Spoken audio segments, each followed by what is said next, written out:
And here we go. It's a Tuesday afternoon. We started about 10-15 minutes late. So you know we live, baby. It's Mr. Young. And it's foreign in the building, bro. I think our listeners and our viewers know our pattern already. So Yes, yeah. It's not exactly the type of behavior we want to, make popular or anything like that. It's not the stuff we want to perpetuate, but it is what it is. Yeah. We're not trying to be fashionably late. Let's just put it clear out there, okay? All of us are working adults. We probably chabut lunch for a bit just to do this podcast. And of course, we appreciate doing it. And of course, spending time with you guys as well. Yeah, thanks for swinging by. By the way, everybody in chat, please say hi if you're there. Irvin, it's good to see you. Lincoln, Alfred, how y'all doing? You didn't know All In was last week? What? Cannot be like. Look, as much shit as I like to give AEW, right? Yeah. And guys, I think you might be surprised at what I have to say on the podcast about AEW All In. All right, I can't wait. I can't wait to hear. First of all, I want to say, Irvin, shout out to you, bro. The fella queuing in line for lunch, still can listen to the podcast, bro. That's true dedication right there. Appreciate it, bro. We appreciate it. He did mention, though, he might have to start talking to his colleagues and socializing. Bro. Socializing is overrated, bro. Hang out with us better. No, I'm kidding. Oh dear God. No, I mean, it's fun. And I think this week is a really stacked week in terms of what we have to talk about. Yes. Man, and it's not just this week, bro. The next couple of weeks, we were just discussing before we go live, bro. Yeah. This AEW cannot rest, After All In, still have All Out. I don't understand the mentality, and I feel like it. You know what it feels like? It feels like Tony Khan made the deals with the arena first. Then he's like, hey, shit, it's actually 2 weeks away. Never mind lah. Just put another pay-per-view, okay. And there's something very curious I noticed as well about next year's pay-per-views, and we'll get into all that in just a bit. But first and foremost, though, the wrestling world has lost somebody very special. Sid. I'm actually not familiar with his real last name, but Sid Vicious, in WWF. Psycho Sid. Sid. I think Psycho Sid is his WWF name, while Sid Vicious is his WCW name. But correct me if I'm wrong. Correct. I think interchangeable at this point, Yeah. Okay, so his real name is Sid Udi. Unfortunately, has passed away. Yeah, as we are coming on live on this podcast, I think I saw the news just a couple of hours ago. And when, people were starting to pay tributes, and I know on Raw, which just finished, they did like a short, tribute package to him as well. I couldn't believe that Psycho Sid is not in the WWE Hall of Fame. Yep, that's right. I swore that he could have been, or he would have been, brought in much earlier, because I remember he did return to Raw old school, maybe like a decade ago, 2012. So I thought there would have been some sort of mention, but I'm surprised. So I don't know whether there was there's some heat between him and the company, or they just didn't prioritize him. Do you have any idea? Well, I'm not sure, but I also do understand that his career has been the butt of certain jokes once in a while. As several wrestlers, you are in the public eye, it happens, right? You make mistakes on air. This is a live show. But at the end of the day, you got to respect the guy for the dedication to his craft and what he has brought to the wrestling world. What is your most memorable Sid moment? Man, can I throw that out to you? I mean, I remember him being the enforcer for HBK, obviously, and then of course, turning on each other. Then he had to face off against Undertaker as well. He had a feud with Undertaker. Yeah, he's the forgotten enforcer for HBK. So a very interesting fact about Psycho Sid, right? He has main evented at WrestleMania against Undertaker. He has main evented like Halloween Havoc and had a big feuds with Hulk Hogan. I would put him in the Lex Luger category, if you know what I mean. Meaning like he is always kind of in and around the main event, but he was never the number one top babyface or number one top heel. He's probably at number 2 or number 3. But you could not beat his intensity. Like the dude, when the veins start popping, he gets all fired up. It's like, oh, hey, shit, bro. Hey, what? Yeah, he looks like a real life Masters of the Universe come to life, right? He's the master of the world, after all. Ruler of the world. Yeah, ruler of the world, whatever it was, What's that TV show from the 80s, Skeletor, or like... Masters of the Universe, bro. You're bringing up my childhood now. Yeah, so this is your era already, bro. Your era. He's like He-Man. Actually, I wonder why Vince didn't package him like He-Man, because he literally has the blonde hair. He has the intensity. By the power of great... Oh my God, I'm showing my age. Grayskull! I have the power, I'm probably like 1 year old when that came Oh, out. oh God. Okay, wait. Quick question. Like I know, we all, I'm gonna say very nice things about a recently departed wrestler, but Mm. I would be remiss if I don't mention his promo backstage. Remember when he flubbed his line so bad that he asked for a redo and then JR, bro, JR's like, we're live, buddy. Oh no, was it JR or was it It was JR. It was JR. It's like, we're live, buddy. Oh shit! I thought it was the other backstage guy. I thought it was Bro, what's his name? No, I when can't you remember. said that, right? When you said his flop, I immediately went to the promo he had against Kevin Nash and Scott Hall in WCW. Where it's like, Shit! He basically said he called himself Damla. I'm like, what did he mean to do that? Yeah, it's like you're trying to get your way out of this verbal flop. Get your way out of it, but you just dig yourself a deeper hole. Yeah, I think, and you know what it is too, right? Because that era of promo style, to me anyway, it's like you can't really make a mistake. Nowadays, when they promo, they're more casual with it. They're talking. They're like CM Punk, for example, right? Yeah. The way he promos, he speaks, and if he flubs, never mind. He just glosses over it and moves on, right? Yeah, Because it's a very natural way of speaking. You're used to it. Back then, you had to be intense and you had to, really throw your voice and blah blah blah blah blah. And if you flub, you cannot go back on it. No, if not, you just look like a jackass. It's so super obvious. I get what you mean. It's like remember if you watch Wrestling with Shadows, that documentary on the on Montreal, right? Remember they had this backstage promo where all of the Hart Foundation were like going over their promos and like it's like, oh, he go halfway, he's like, oh shit, wait, repeat. Like they could do it during vignettes, but they can't do it live on TV. That's the big difference. Correct. It was just a different era of promo style. It really was. It was. And there's not a lot of things in wrestling that can make me cringe or squirm or like, holy shit, But Psycho Sid has the distinct honor of having the most cringe moment I've ever experienced in wrestling, bro. You know what I'm talking about? Yeah, a few people have mentioned it in chat already. You're talking about the one where he jumped off the mid rope and broke his leg, right? Yeah, like that was. Yeah, like for me, right? Like in UFC, that has happened recently. Like you have like your corner leg break, Anderson Silva leg break, right? Yeah. But as a kid, when I saw that, bro, I was like, because the leg is not supposed to go that way, bro.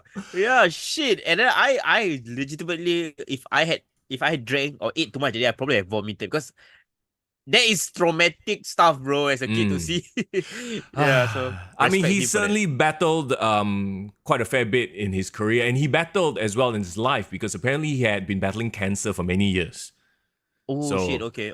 Yeah. So rest in peace, and of course, our condolences and our love go out to the family of Sid Udi. Yeah, man. Great guy, and I definitely hope that he gets a Hall of Fame. Not next year, definitely Las Vegas, bro. Let's do it. Yeah, I think so.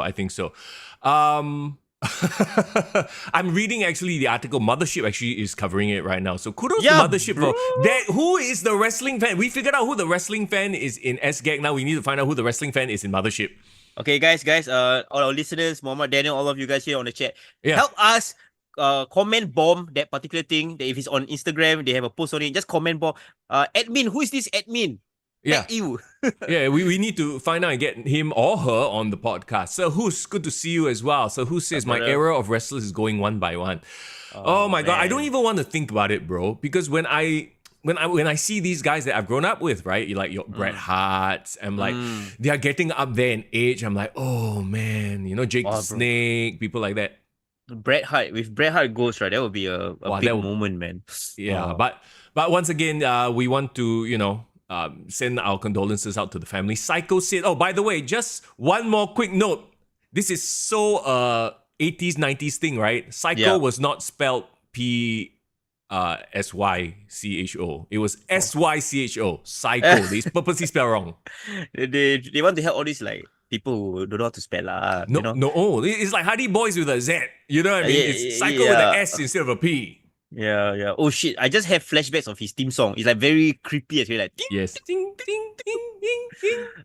Man, good times. I mean, we can talk about him like an entire hour. I mean, that whole era, because I think the new generation era, I still feel doesn't get its love. Like, yes, Yeah. it was hokey and there's a lot of nonsense characters, but there was good wrestling, bro, during that era. The new generation era really feels like the PG era in that, okay, they lost a whole bunch of their stars. Now we need to rebuild and we're starting like there's talent here, but they haven't really found themselves yet, Yeah, I get you. Like, I used to buy this DVD called like 15 Years of Raw, and they talk about like the very first Raw 1993 at this weird ass arena. It's not Madison Square Garden, but it's in New York. Do you remember? Is it the Hammerstein?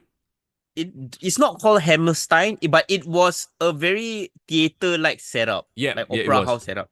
Yeah, and the craziest thing about that night was, right, like you had like a main event, like you had Undertaker, you had like Tatanka, you had all these very weird characters, and then you got one time 1-2-3 Kid throwing out a banger against Razor Ramon and beating him. That was the big 1-2-3 Kid thing, right? Yeah. So like there are like all these hidden wrestlers. Like Mr. Perfect was running roughshod at that era. British Bulldog, like these were really good wrestlers having killer matches. Of course, Owen Hart. Yeah. It's just that it just glossed over because it's sandwiched between a golden era and like Attitude Era. So correct. Yeah.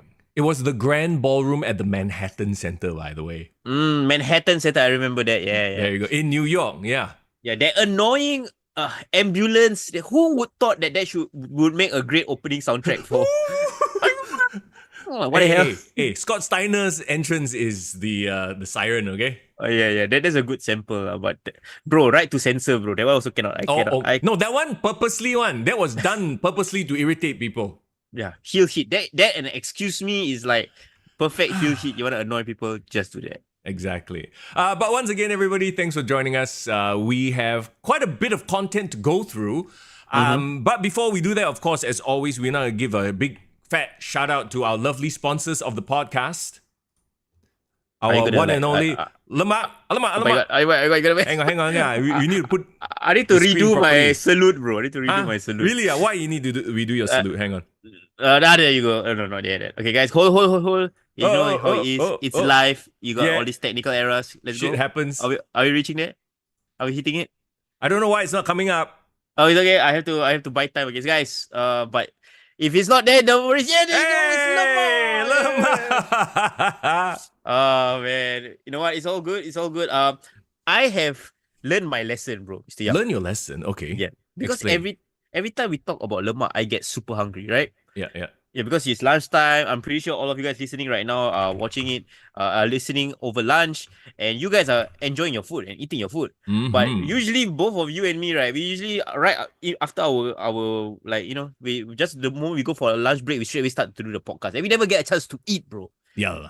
So I've learned my lesson. Before I go on the podcast today, I make sure I eat a bit of sambal goreng from Lemaq just now, bro. Are you serious? All right, there you go. I ordered some Lemaq, and I can't wait to share with you guys how awesome it is.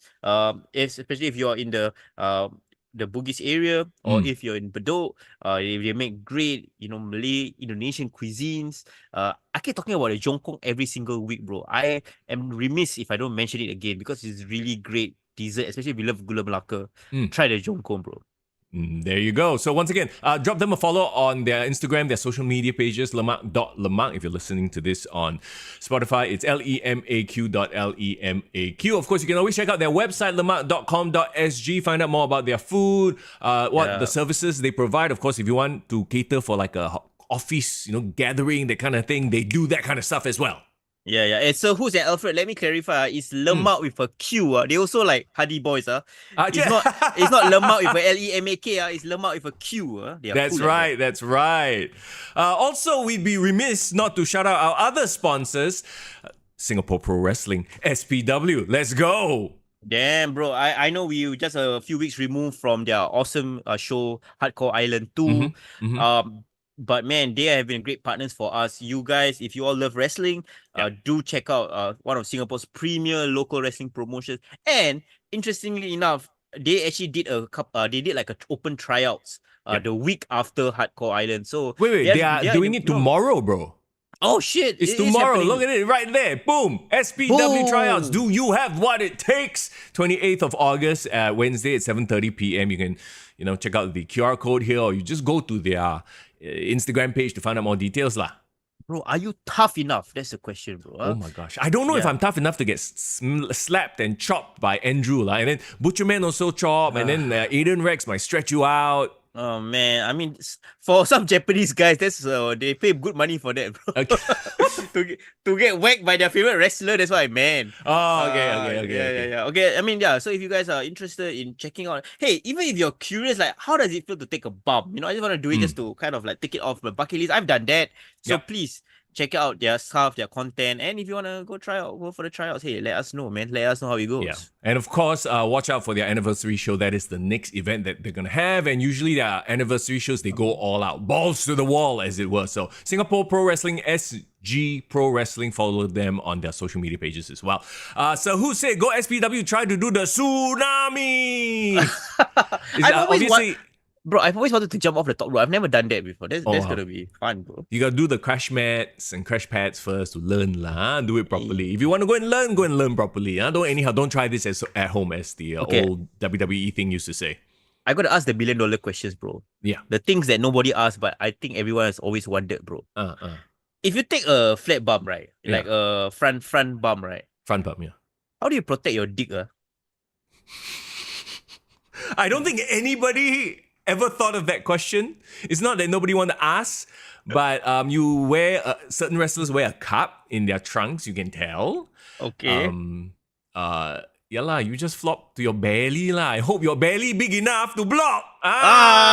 So if you have a belly, if you're one of those wrestlers like big size, like a Bronson Reed for example, he not scared to do the front bump because his belly will absorb. No problem, but that is assuming that his belly is bigger than his. I mean, I'm just trying to imagine the physics of it, bro. Like, bro, nobody is wrestling with their heart, okay? Unless you're talking about some weird Japanese wrestling. That one then maybe have. I've seen some weird ass clips, okay? But bro, hear me out. This is how I segue back to a promotion for SPW. So if you want to find out how it really feels like, you've always been curious about how I take a front bump without that thing getting hurt. Go check out the SPW trials, bro. Okay, I don't know if that was what they were promoting, but sure, okay. Front bumps, how not to smash a dick. Yeah, let's go. That's the true $1 million questions, yeah? Okay. I feel like then we are, because you asked that, right? Then I also need to ask the other question. Then how do the lady wrestlers take a front bump? I mean, same logic. If it's big enough, it will protect. No, different logic because don't you remember like certain wrestlers getting their implants exploded or burst? So this is like real issues, in the wrestling industry. Yeah, I mean, this is the kind of like small talk in the locker room. When you talk about locker room water cooler talk, that's probably what they all say. Like, I scared. I need to protect my this one today. How? Yeah. So no front bumps, only back bumps. So if you're gonna get the RKO or the twist of fate, you land on your side, is it? Yeah. If you cannot the glam slam, I think it's gonna be a tough day. No. Oh, that one is. I'm not say easy, but that one is quite obvious how they protect. They do this when they fall down. They don't fall flat. They fall on their forearms, right? Look at us pretending to know how to take all these bumps, like the coaches that we are. Go to SPW's tryouts and learn for yourself. There you go. That's what we're trying to say. Okay, let's. Okay. Let's very elegantly move on. Yes. Speaking of local wrestling, I think I would be remiss to not mention over the past weekend, over on the other side, over at Grapplemax, they actually had their first weekend debut at the Singapore Night Fest for this year. Yes. With their incredibly innovative show, Heritage Headlocks, right? That's what it's called. Yeah, and you managed to swing by and check out the action. Yes. Of course. Did you do what you mentioned last week, i.e. you tricked your girlfriend into, hey, babe, let's go to the Singapore Night Festival, and then, oh, look, there's wrestling. Bro, Mr. Young, as always, I always do God's work, bro. You know that, right? Not only did I manage to convince my girlfriend to go and watch with me, I managed to go convince my girlfriend's mom to watch it. Wow! Oh, next level, I sealed the deal, bro. No lah. So basically, yes, it was actually the mom's idea. She said, hey, I want to go check out Night Fest. Can you bring me along? So me and my girlfriend would be like, oh, okay lah, can lah. So she like basically, what do you call it? Third party our date. They call it lamppost. Lamppost, is it? It's okay. Yeah, At the end of the day, this type of thing, you get in the good books of the mom, you win for life. but she's cool. She's like those like hip young mom, that kind of vibes. So she's like follow us along, and then so apparently, so if you didn't know where exactly the Grapplemax ring is situated at, it's actually at Cathay Green. So Cathay Green is that piece of land right in front of like the Grand Cathay and SMU, and they convert it into a closed-off area called Wonder World. Okay, so here's the big misconception. Okay, so when I was walking from SMU, I heard, of course, I could hear Smart Dave's Raw, and I could hear Sean Riggs like announcing like, oh yeah, Grapplemax is definitely there. Yeah. And as I was at the traffic light, I was crossing, I saw like a bunch of people kind of like surround the ring, right? On the gates, and there was like an entrance there. So I thought, okay, just go in and walk in. But what I found out was actually they are situated at the back entrance, which is blocked off by security. Oh, so That's that the entrance exit. is not, that's the exit. It's not an entrance. Yeah, so if there's one grab I had, it was like I thought it was like a dumb layout because like why would you put the wrestling, which is clearly gonna be the attention grabber from a casual walking crowd, right at the entrance which you can't even enter, and the only way to enter is you have to go all the way to the other side, which is like the MRT side, and it's like when you're going like Ultra Music Festival or what, it's like the huge ass, like you have to go through like security and a gate, and it's like $20. You know what I mean? Maybe that's the point. They make you see the happening thing there. You're like, hey, I want to see. Then they force you to go all the way around, pay your entrance fee, walk by all the other rides and, things just to get to the thing that you wanted to see. So maybe there is some logic to this. Yep, maybe. And of course, you buy it so you can get the tokens. And basically, the tokens entails you to enter this so-called like 1950s, 60s recreation of like an old-timey amusement park vibes. Yeah. So that's what they're going for, right? Yeah. Totally fit the bill. I think Grapplemax created like some sort of a wrestling structure. That was like they had like their padded mat on the ring. Yeah. And it definitely wasn't a wrestling ring. Like the ropes were kind of saggy. I saw the photos, but it was a set designed to look like a ring, but it was definitely not a ring. But you to your point, they put down mats so that they could bump on it, right? Yeah. And they can't whip them into the ring, the ropes. Like they will just roll over. Yeah, the ropes are for decoration only. Yeah. And is it a 4-sided? It looks kind of like a TNA 6-sided ring, almost like a hexagonal style ring. Okay. I'm not saying that they have 6 sides, but like the structure is like hexagonal, but like the mat is like 4-sided. I guess. Very interesting setup. So that is the thing that kind of caught my eye.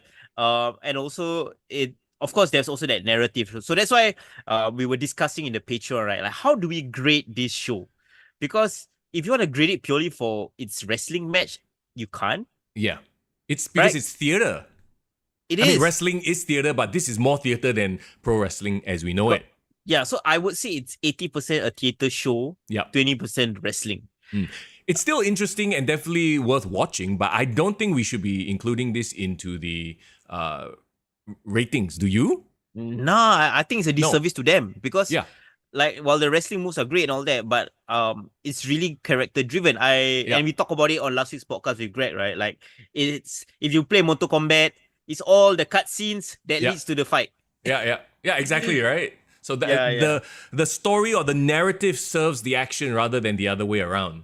Yeah. But if I do have to give a shout out, I watched on the first night, so opening night. It was raining, so I was like, a bit worried. Like, are they gonna still go on with the show? So they started off the show a bit delayed. Was joking with like Greg and a bunch of them say like, this is like WrestleMania 37. Like Samoa Joe with the poncho. Yeah.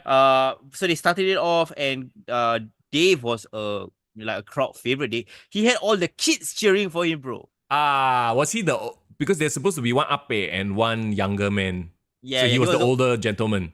Yeah, he was the old uncle, like I think fighting over the fact that why the hell is my coffee 70 cents and these young Gen Zs are trying to sell it for $7. You crazy, you know? Yeah. And I could literally see people in the audience like nodding their head. What the hell? What's up with all these $7 shit, man? That's terrible. So he was the face, Yeah, he was the baby face, which is so funny. We are trying to keep a hold of his traditions. I think SP did a great job as his like second-hand guy. And then, bro, remember months ago at the start of the year, we were talking about like, Bun needs to show some sort of personality, remember?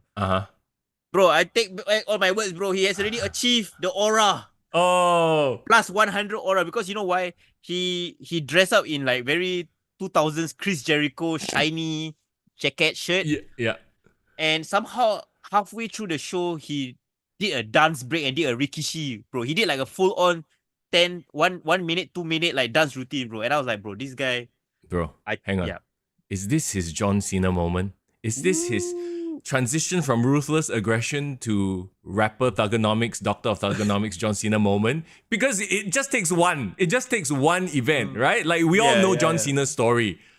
Bro, maybe it's less John Cena and more like Slim J, his assistant. Who is Slim J? Remember that he only was with John Cena for like just a cup of coffee. Remember the Royal Rumble 2003? He was like his hype man.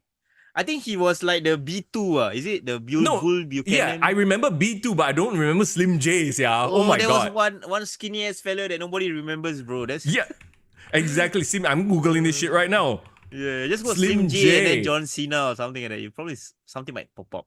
Wait, hang on. Is he a wrestler? Yeah, I think so. I'm looking at an article that reads Slim J addresses AEW release. He was in AEW. Oh my god, okay, that's a newer wrestler. Oh, that's not the same fella. Is he the French, the Parker Boudreaux or something? I have no idea. You know what? Let's not go into this rabbit hole because we can tell nobody in chat gives a crap. Bro, okay. You know what? Let's ask somebody who was actually there as well. Div Royalty, what's up? I know you're in the chat right now. What do you mean by you reinforce a few of your Grapplemax theories? Because I think she's saying that she should still rate the show as well. There definitely needs to be more dancing in wrestling, says Div. I don't know if we, need to go back to that era of like, Rikishi and Brodus Too Clay. Cool. Huh? Brodus Clay, is it? Brodus Clay, the Funkadactyls, all that kind of stuff, man. I don't know. Oh, man. But it was fun. It was entertaining. And I believe there's still one more weekend of Grapplemax shows at the Night Fair. So, Mr. Young, are you going to try to convince your wife that? We'll try. It's going to be a busy weekend this weekend as well, but we'll definitely try. Now, this is one of my reasons why I don't think it should be part of the Wrestler Top 20 as well. It's the same match, just with different people. You know what I mean? And like, yes, it's the wrestlers, like they described it last show. They are like the wrestlers playing wrestlers. So it's definitely off-canon to me lah. It's like if you want to grade the Miz's wrestling skills based on his acting in the Marine and action skills. No, that's a great way of putting it. It doesn't. No, he doesn't. That doesn't count. Okay. Yeah. Okay. Fair enough. But of course, Div, if you want to, share your thoughts on it, I'm more than happy to kind of publish them as well, because it's really an interesting, innovative way to use wrestling as a medium, and I think with more collaborations like this, it normalizes like wrestling. Yeah, wrestling is in Singapore. It's a thing in wrestling. You can watch it, So it's great. It opens yourself to new audiences and new eyes. Let's not forget, January 2025, Raw goes to Netflix. Bro, all this is going to be our fandom is going to be so like justified, and you know what I mean, like, the sense of vindication that we're going to have in the next year. We feel seen. Yes, we feel seen. Let's not be gatekeepers though, huh? Let's not be the dudes like you know how it is, right? Like when a band is like real, like nobody knows, real underground, and then we're like, okay, we are the only fans, so we feel good about it. When then they become like super global stars, and then we cannot be the guys who are like, actually, we were fans first. You don't know only. You don't know the history one. That kind of shit. No, I think wrestling fans are different. Wrestling fans are not those like highbrow Star Wars fans or like, whichever fandom where they are like, wow, you don't know this comic book / backstory. I'm going to stop you right there. AEW. Okay. Okay, there's a subset. Okay, that's hyperbole. I'm exaggerating, but you cannot tell me that there isn't a subsection of the internet wrestling community that is like that. There's how can you not know El Hijo del Vikingo? Like you're not a true wrestling fan if you don't know the history of Bryan Danielson and Nigel McGuinness or something. You know what I mean? They're definitely fans like that, bro. Bro, okay. I would say wrestling fans, right, are like Singaporeans, bro. Here's my analogy, bro. And tell me whether you agree or not. We will shit among ourselves on the problems, right? But if got one outsider come and say, hey, I actually like your wrestling, then you're like, oh yeah, oh my god, thank you so much. And it will be like the biggest welcoming, ambassador for the thing, bro. You know what I mean? Yeah, exactly. It's like Singapore, bro, don't give a shit about whatever we do. Suddenly some outsider say, hey, actually your football quite good. Oh yeah, oh Singapore Premier League, I love you. You should support. That's true. Tovakin, welcome, man. Tovakin says, as a Star Wars fan, I feel attacked. Oh! Bro, tell me when I'm telling lies. That's all I have to say. No lah. The truth is, every fandom got gatekeepers. For sure. Yes. It's more about people being insecure than it is about the sport or the medium or the comic or whatever, I agree. And there's also probably a portion of them who have that thoughts that like, this is their thing. They don't want other people to make it their thing. To me, that just shows me that you need to go and expand your horizon and get into other things. You know what I mean? Like, okay, I understand that you're very passionate about one thing, but I feel like sometimes people get so locked into one thing and it becomes their entire personality that, logically, you're like, oh yeah, you will feel attacked if suddenly other people are entering that space and taking that knowledge, quote unquote, right? Yeah. For some reason, when you say you need to expand your mind and horizon, I thought of RVD, but I don't know why. No, we love sharing wrestling as we love sharing about comic books and Marvel and whatever, so yeah. So it's gonna be fun. I think all of you guys right now, you all listening to this podcast, you guys are in the know right now, right? Yeah. You are there right at the age, right before the blows up. The whole tsunami comes in, So Tovakin says Singapore football actually very good. Said no one ever. Excuse me, the Chinese fans who donated money to Hassan Sani beg to differ. Yeah, he's a good goalkeeper. But Tovakin, we got a one-time Najwan, somebody in the Singapore industry right now, part of the podcast listeners. So be careful when you say that. Bro, he just do their artwork lah. Anyway, he probably okay. Anyway, I shan't throw him under the bus. Okay lah. Sorry. But I won't put words. I heard Lion City Sailors lost to Albirex Niigata a few days ago. So they're going through tough times. So please press 1 for support for Najwa, okay? Press 1.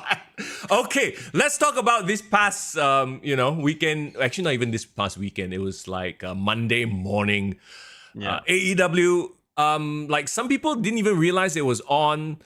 I think you're being a little bit too harsh. Mm-hmm. This is where the shock... Actually, no, you shouldn't be shocked because we've said this before. The pay-per-view was good. And it was one of their better pay-per-views in a long time. And once again, if I could take out 3 matches, this would have been actually a perfect pay-per-view. That's cool. Okay. I got so excited, I whacked the mic. Okay, I'm exaggerating when I say perfect. Nothing's perfect. There's still issues. But here's the thing about watching a pay-per-view, right? At the end of the day, when you have moments that make you feel good and you leave off, like the final moment, we always talk about wrestling being about moments, right? When you have those 1 or 2 moments that really make the whole, like elevate the whole event, you will block out all the shit that went down. I agree with you. Right? It makes sense, right? Yeah. So, okay. When Mr. Young, when you praise AEW, right, I hope all the listeners, you have to start clipping these reels, like this 10 seconds of precious moments when Mr. Young is praising AEW. But I've always said this. It's like blinders, blinders. When I talk shit about AEW, they no, that's all you do. I'm like, no, man. Like, I will give credit where it's due. Now, can they take this momentum into the next week and do a good weekly show? I highly doubt it because Tony Khan will just do Tony Khan things, right? But we'll have to wait and see that one. But this, as a pay-per-view in and of itself, I paid the $30, or was it 35? I forget, on Triller 34. TV. 34, yeah. 99, some shit like I paid the money for it, okay? And I did not feel like I wasted my money. There you go. Remember when we were debating, hey, so how are you gonna watch All In, bro? Like, you're gonna review the show, right? It's like, should I do the illegal stream? Walao, don't do that. Don't do that. We do not on this podcast support any sort of illegal streaming activities. Well, while the thought straight there, I was like, you know what? I want to watch a wrestling show without having like interferences or pop-up blockers or ads or whatever nonsense. Okay, I'm gonna put down the money and I'm gonna make sure I find time to actually watch this whole damn 4-hour thing, right? Yes. I did try to watch it live. It was 1 a.m. on a Monday morning Bro. on a working day, by the way, brother. Cannot. I tried. I made it all the way until probably like halfway through. I think I can remember distinctly. I decided to go to sleep the moment Young Bucks appeared on my screen. I remember that. That was a good choice. And then I continued the second half like the next night. So overall, I mean, just off the bat, I would say that to me, this is my favorite AEW pay-per-view of this year. Same. I agree. Yeah. I can never, like, if you ask me to compare it against a WWE pay-per-view, now here's the thing. Now I'm switching, I'm going back heel. I don't think I could ever pick an AEW pay-per-view over a WWE PLE for the simple fact that WWE PLEs respect my time. For the simple fact, I am a busy man. I am a working adult with responsibilities. But you know, you are. Well, we all are, right? And that's the thing. To me, it's like I have to separate like my fandom, like wrestling fandom, from me being a regular person having to do regular people things, which is actually the majority of people who watch wrestling, right? Yeah. And like I get that. Oh yeah, as a diehard, you want 4-5 hours of content, but as a person with shit to do, no. 3 hours, like everything is simple to digest and it gives me the moments, it gives me the feels. Okay, that's great. So to me, I will never rate an I almost have to rate it in a separate category. I get you. You're grading it on a curve, lah. You would say you say it's great for AEW. You know what I mean? Yeah. So it's not. It doesn't kind of flow over into like your WWE thoughts, because I would. Okay, this is probably, I will give you a good analogy. Okay. This is like if you're grading a EPL match, right? And you're grading a Singapore Premier League match, right? Well, like, don't bust it lah, you. Okay. Hey, if you say it's busted, it's your bias. I'm not saying it's okay. Well, it's like grading an EPL match versus watching 2 Singapore football matches back to back. Okay, because I'm just talking about the time commitment in and of itself. It's just the time commitment is too much. Yeah, I get you. I get you and I think you're the best gauge for the kind of consumers that AEW should be going after, right? You are affluent enough in the sense that you can put the money to support them if you want to. Yep. You would definitely have a sphere of influence where, like, okay, if this is good, you tell your friends. You spread the gospel of AEW per se. Go watch it based on your opinion.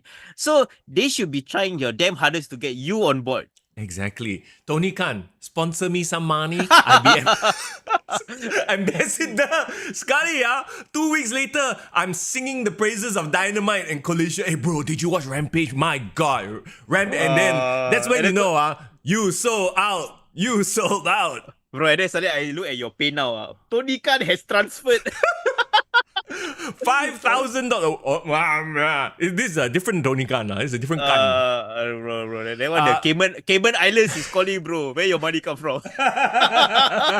Okay. But seriously, okay. Let's get back to All In. And, a lot of people were busy over the weekend as well. Waterbomb happened in Singapore. It's a big Korean music festival that happened. Night Fest happened.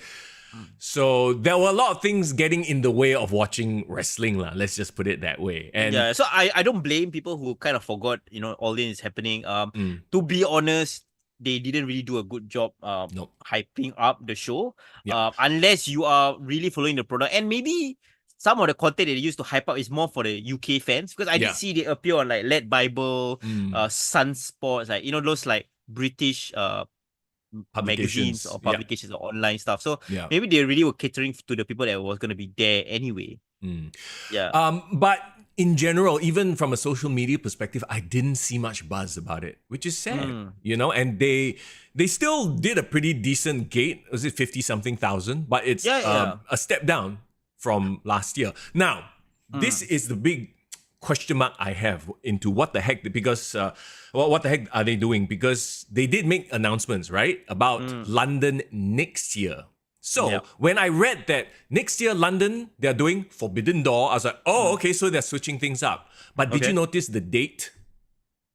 Yeah, it was like somewhere at the start of the, No, at the start of the year. No, Forbidden Door is in August. As in, they essentially switched the dates of their pay-per-views, Oh, okay, which to me makes no sense at all. Can you imagine suddenly they do WrestleMania in January and Royal Rumble in March? This is essentially what they did. They're doing All In Texas, right, in July, and they're doing Forbidden Door in August. So they've swapped their pay-per-views. They swap, yeah. I'm like, why would you do that? I don't get it. Yeah, because you already build up the viewing habits of your your fans, right? Yeah. So I think that they are trying to test certain markets. I assume that they want to keep August as the time where people go watch a wrestling show in the UK. Yeah. But they just changing the offering. You know what I mean? I am like, to me, that is a huge misstep because you, in general, when you schedule your shows, right? Like, and All In is supposed to be their WrestleMania. To move WrestleMania, their quote unquote big show, to me is a bit weird. And I think it has to do with the fact that they essentially signed all these deals already. This is what Tony Khan does, right? He's like, okay, now I'll have Wembley Stadium for X amount of years. Now we got this stadium. Oh, we just swapped the pay-per-views lah. Like, maybe that's what it is, right? To your point, to your theory that Tony Khan probably just sign the deals first and then figure out the booking later. Yeah, which is ass backwards lah, you know? Yeah. So that really boggled my mind, and to me is a bad mistake. And here's another like mind-boggling thing. AEW All Out is in 2 weeks. You literally have a 2-week breathing room, a window for the next AEW pay-per-view. Like, why? That's the thing, right? That has been the question since last year, was it? When they first put out All In and All Out back to back, right? Yeah. The reasoning, and I recall what Tony Khan said, was that those are two different markets, so it doesn't affect the gate. The only thing it affects probably is the viewing habits of the other AEW viewers lah. And the problem they have is this is not like what is going on in the WWE, and I hate making comparisons, right? But WWE, they've really, like, in the past couple of years, they structured, you can tell, their storylines. They got the A storyline, B storyline, C storyline. So by the time the A storyline finish at this pay-per-view, it's time to push the B storyline up, the C storyline push up to B. So they have a rotating list of issues and stories that they can present resolutions to at their pay-per-views. Yeah. Technically, AEW had the chance to do it, but at All In London, they just dump everything out there already. There were so many matches, you could arguably, right, split that card into two and present those two pay-per-views. I think that would have worked better. Yeah, and they haven't booked anything on the All Out card, if I'm not wrong, right? No. Except for like the winner of like their Royal Rampage, or was it what? I know Darby Allin is owed a title shot somehow, but he just lost here to Jungle Jack Perry. So anyway, once again, it's huge booking issues. It just screams lack of planning. They're just winging it, putting up cards on the fly. I'm gonna show this thread on our Discord. So for those of you who haven't joined our Discord, please check out our Discord if you love wrestling. I saw this thread on Twitter or /X on how AEW, right, in the 5 years that they have been in business, everything that they promised to put out at the beginning, they have one by one walked back and gone back on it, right?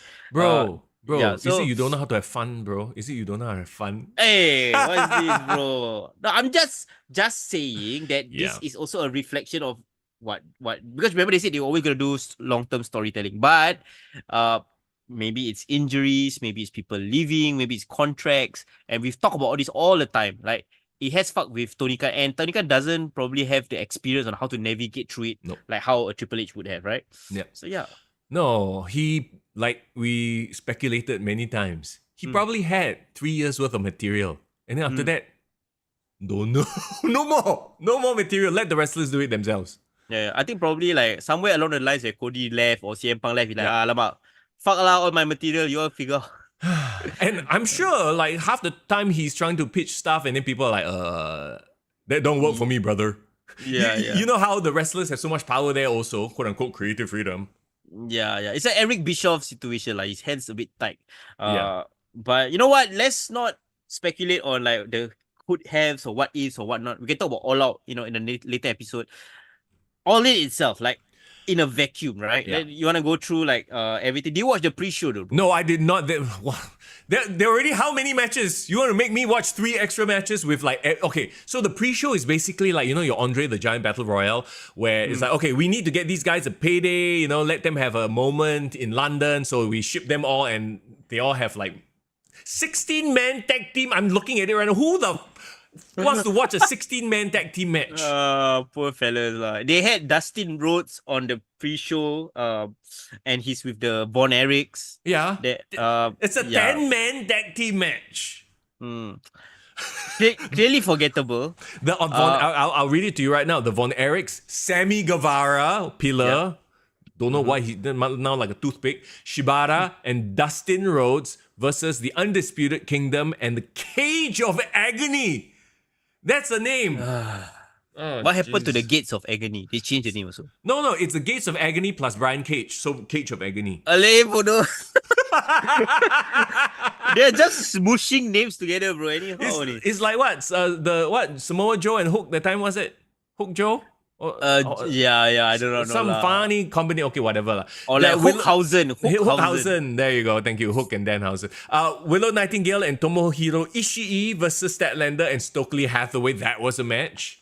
Yeah. I actually watched this match, and again, if it had been Statlander and Willow just one-on-one, it would have been a great match, because it was every time they came on board. Yeah. But one thing I have to mention, damn funny, bro. Toboro. Ishii. Yes, Ishii. Ishii actually sold for Chris Statlander. I give him props, bro. I give him props. Are you serious? Ishii don't sell for nobody. He just stand there and take chops like nothing. I think he just don't sell for Chris Jericho. He doesn't like him, but he sold for Statlander. Statlander actually looked like a beast in her like interaction with Ishii. So like, yeah, give it to him. Wow. Okay. But pre-show aside, right? I think because of the vibe of the stadium, the visual of the stadium, it increases the vibe and the point system. If you're rating it by points, you immediately have to +1 because it looks amazing, right? Yeah, it does look amazing. Yeah, I wish their set design was better. I really do. For whatever reason, I know I'm comparing a game, but like WWE have leveled up so far ahead in terms of the visual presentation. This looked very bare to me. It's just a very bare ramp. You got your LEDs. Like with Tony Khan's money, you would think instead of spending it on music rights, like pimp out your set a bit more lah. Yeah, the set looks like if you play WWE 2K, right, you probably only have like 500k budget for like entrance and stage. You know what I mean? Yeah. Yeah, a bit bare. I get it. Yeah, and okay, as much as and I think maybe what it is we've been spoiled by the WWE because their production packages again on another level. I'm not saying AEW's production packages before each match was bad. I'm just saying it lacks something. Now, you know what I mean? You've seen the better one. You can't help but compare now.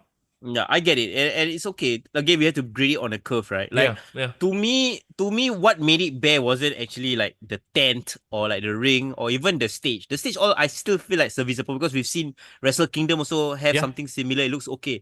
It's just that for some reason, the ramp, right, when they designed it, they like gave up halfway and then got cement floor. You saw, right? Yes. So I'm like, why? Why didn't they at least wrap it up nicely so it's like one nice black ramp way. Yeah, it's like halfway, they just dump a mat on top of the cement. Like, what's going on? Yeah. So like that, I thought that was like a choice. Like they purposely made like a cement or like maybe when I just joined halfway through the show, right? Like somebody ripped out the cement or something. And I was like, no, they just gave up lah. They never covered up the cement. Usually what WWE does, when they have the black ramp, they actually put carpet or like they put like black carpet around the side so it looks like a full color scheme, right? Yeah. This one they just I'll just put one long black carpet thing and then that's it. Give up already. They need a better set designer for that lah. Yeah. And whoever is in the truck as well, I don't know if you noticed production wise, like the cuts were really bad. Some of them, literally, they cut to non-happening things. When the action is happening over there, they cut to a different shot. I'm like, what are you doing? It was very disturbing. Yeah, I saw on the chat just now. One of you guys also unhappy at the fact that they brought back Jamie Hater after over a year away. Back on the pre-show, bro. What's up with that? Didn't she piss somebody off? Saraya. No, sorry. No, she had a falling out real life with Britt. Yeah. Yeah. Well, I mean, It's not. We don't know for sure, Yeah. but knowing how did this place supposed to be the haven for your wrestlers, right, become this like cesspool of, clicks? Maybe. And somehow WWE is the place that is all professional and everyone is shaking hands and doing business. It has been proven that you can't let the inmates run the asylum. Probably that's it. There you go. Bro, that is exactly it. But, okay, all that aside, we kick off with the four-way London ladder match for the AEW World Trios Championships. You got it, bro. You got it. I can't believe you're gonna skip over the fact that Jamie Hayter actually interrupted Saraya. Do you remember that? Oh no, because I didn't even I don't care. Yeah, Saraya is so not relevant right now. The funny thing was Saraya came out with her family and said like, I can't believe last year I actually won a title and this year I not even booked on the match card. This is I'm gonna hold up the event until somebody gives me something to do, and then Jamie Hayter came out and beat her ass. So okay, so that was the whole thing lah. Yeah, it was. But again, like, did it warrant an appearance on the main card? To be honest, no. I think Jamie Hayter not that she doesn't deserve to be on the main card, but like that particular segment, it feels like a pre-show segment lah. Yeah, well, I mean, Jamie Hayter just wanted a hometown pop law. It's just a moment, right? And Tony Khan, he will not say no. He's such a giving person. He gave everybody a payday by having like multiple men. Like, this is like beyond the freaking Andre the Giant Battle Royale. This is like 16-man tag team match, 10-man tag team match, mixed tag match. Like, just spamming his entire roster. He brought his entire roster to London. Bro, it's just an indication that they are too bloated of a roster. I think you can cut 16 people from that entire event, right? No one will miss them. No, that's the honest truth. Bro, more like 50. Anyway, okay. We kick off with the ladder match. And the problem with ladder matches has always been, even a 6-man ladder match is really like, okay, it's a lot going on. It's very hard to pay attention. Now you have multiple teams. Basically, you can't even rate this as a wrestling match. It's just like you rate the moments, you rate the bumps, and that's it, right? Yeah. And also another weird thing is like they had like a mystery tag team, right? To me, the payoff wasn't worth it being mystery tag team. Like they could have just announced it was BCC and Park. You know what I mean? Yeah. Dude, whatever. Like at this point, I'm like, I was about to ask, do they have history? But who cares? Who cares if they have history? It makes no difference. The story was Park was supposed to be on last year's All In, but he got injured. He had like a life-threatening injury. So this was like a bit of a redemption for him to appear in front of his hometown. That's the story, right? The link between BCC not there, to be honest. Because Death Triangle is a separate thing, right?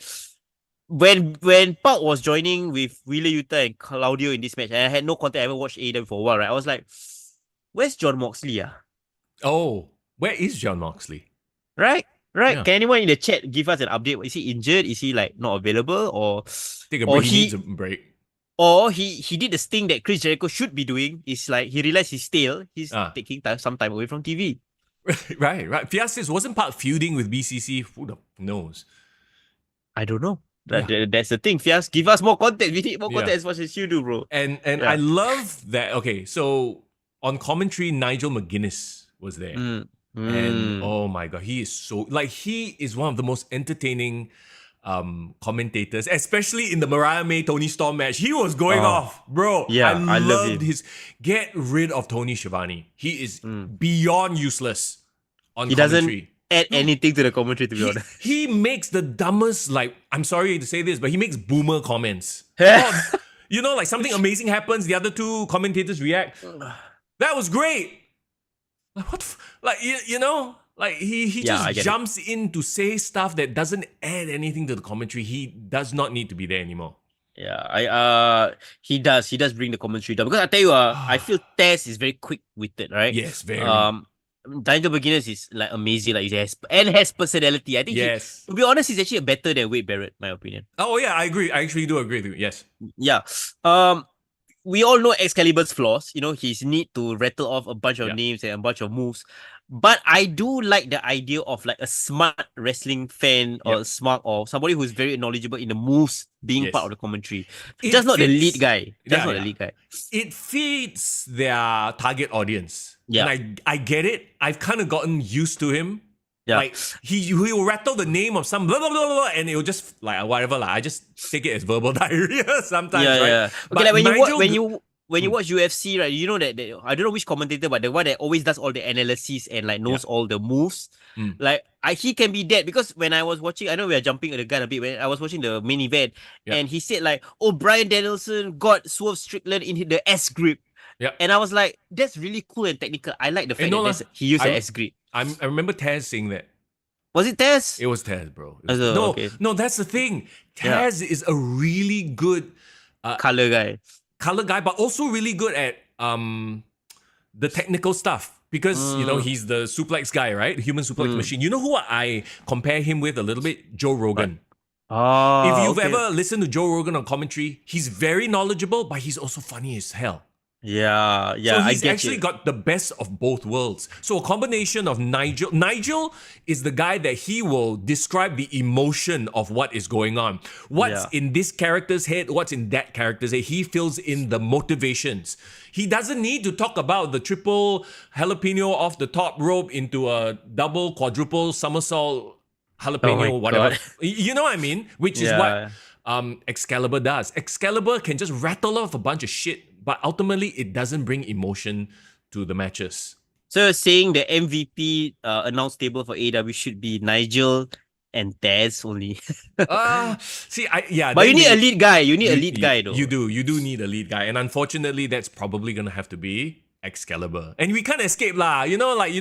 Tony loves Excalibur. He's the Bucks boy, so he's never gonna leave. I wish he was like Caprice Coleman or somebody from Ring of Honor who deserves the chance, man. So that's exactly it, right? So okay, fine. Excalibur as lead because you can't get rid of him. Taz and Nigel McGuinness. You replace with JR for the big matches. I think that fits. That works very well. Yeah, I like that as well. And also for this match, I think there was a lot of talk about the patriarchy and there's great stories actually within the match that the commentators actually gave context to. So I could at least follow the match without just thinking of it as just a car crash, right? To me, it was a car crash. I know they tried to build the story. The patriarchy is dead to me, as in terms of who they are as characters, right? Like, okay, it's been done to death. In that, like, okay, it's not fresh anymore. You know what I mean? They took too long to pull the trigger for Luchasaurus. That's the problem. And I hate the whole so the whole Christian Cage kept trying to steal kill switches moment, right? Yeah. It was like I don't know what it is, but it feels like they tried to justify it with the what will happen later in the Casino Gauntlet match, but it fell flat on its face, and we'll get to that in just a bit. You know what I mean? It feels like they tried to hint at something, but it didn't really come across. Yeah, I think it's because nobody cares about Kill Switch. Yeah. Who's the fourth team? Because we talk about patriarchy, we talk about House of Black, we talk about BCC. Bang Bang Gang. Bang Bang. Oh, yeah. Okay. I know it slipped my mind, but actually I enjoyed Bang Bang Gang a lot in this match. Gang Bang Bang. Gang Bang Gang. Gang Bang. No. I think to me they were my favorite performance of the night. Because and then we've talked about it again, the guns are really smooth. Yep. They are really good at what they do, and I really wish they were in NXT or WWE. To be honest, I think they are more. Hear me out. They are more charismatic version than A-Town Down Under, and they are better, more cohesive tag team. Sure, I actually agree with that. Yeah. And they're literally brothers and the sons of Billy Gunn. You have so much to work with there. And I know he's been away for a year, but I'm so happy Juice Robinson is back. Fella got personality for days. Yeah. He is a great sport monkey as well. Like he was actually integrating a lot of the big moments in this match as well. Yeah. I do not know why they didn't put the title back on them. Because they wanted to give Park a moment. This booking is so and it goes to show what exactly the titles mean. Nothing.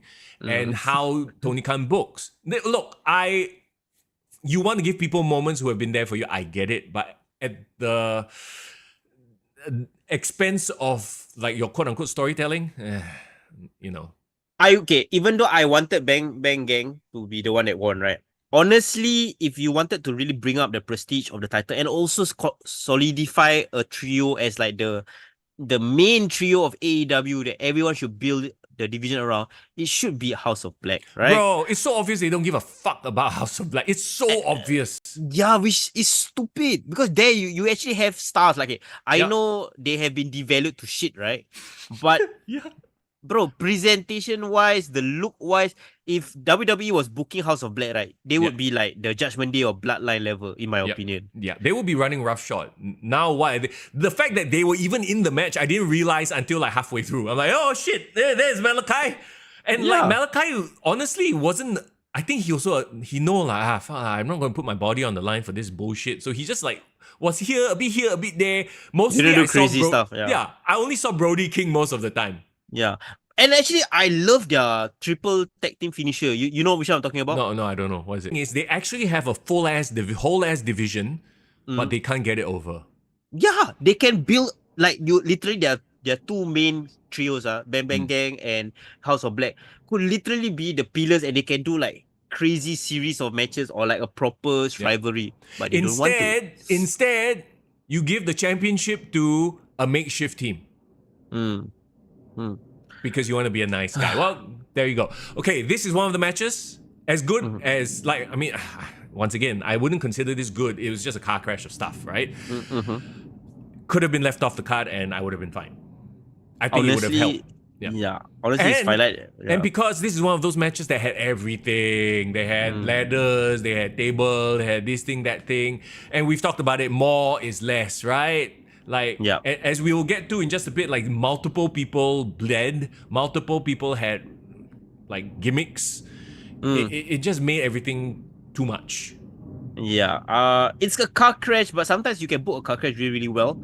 I wouldn't say this is the best booking of a car crash. So yeah, that's for those reasons. I think this would have been better left off this card. Okay, let's move on to Mariah May versus Timeless Toni Storm. I am now a fan of Mariah May, not because she looked amazing in which she does.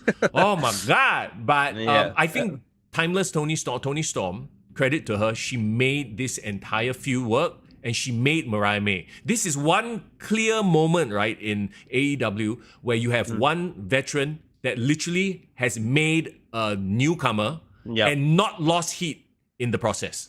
Yeah. I'm gonna say something crazy, bro. This is actually the best women's feud rivalry in AEW. Okay, yes. I was like, I thought you were gonna say best match of the night. I was like, whoa, it was good. It's not that good, right? But no, but then again, it's a low bar.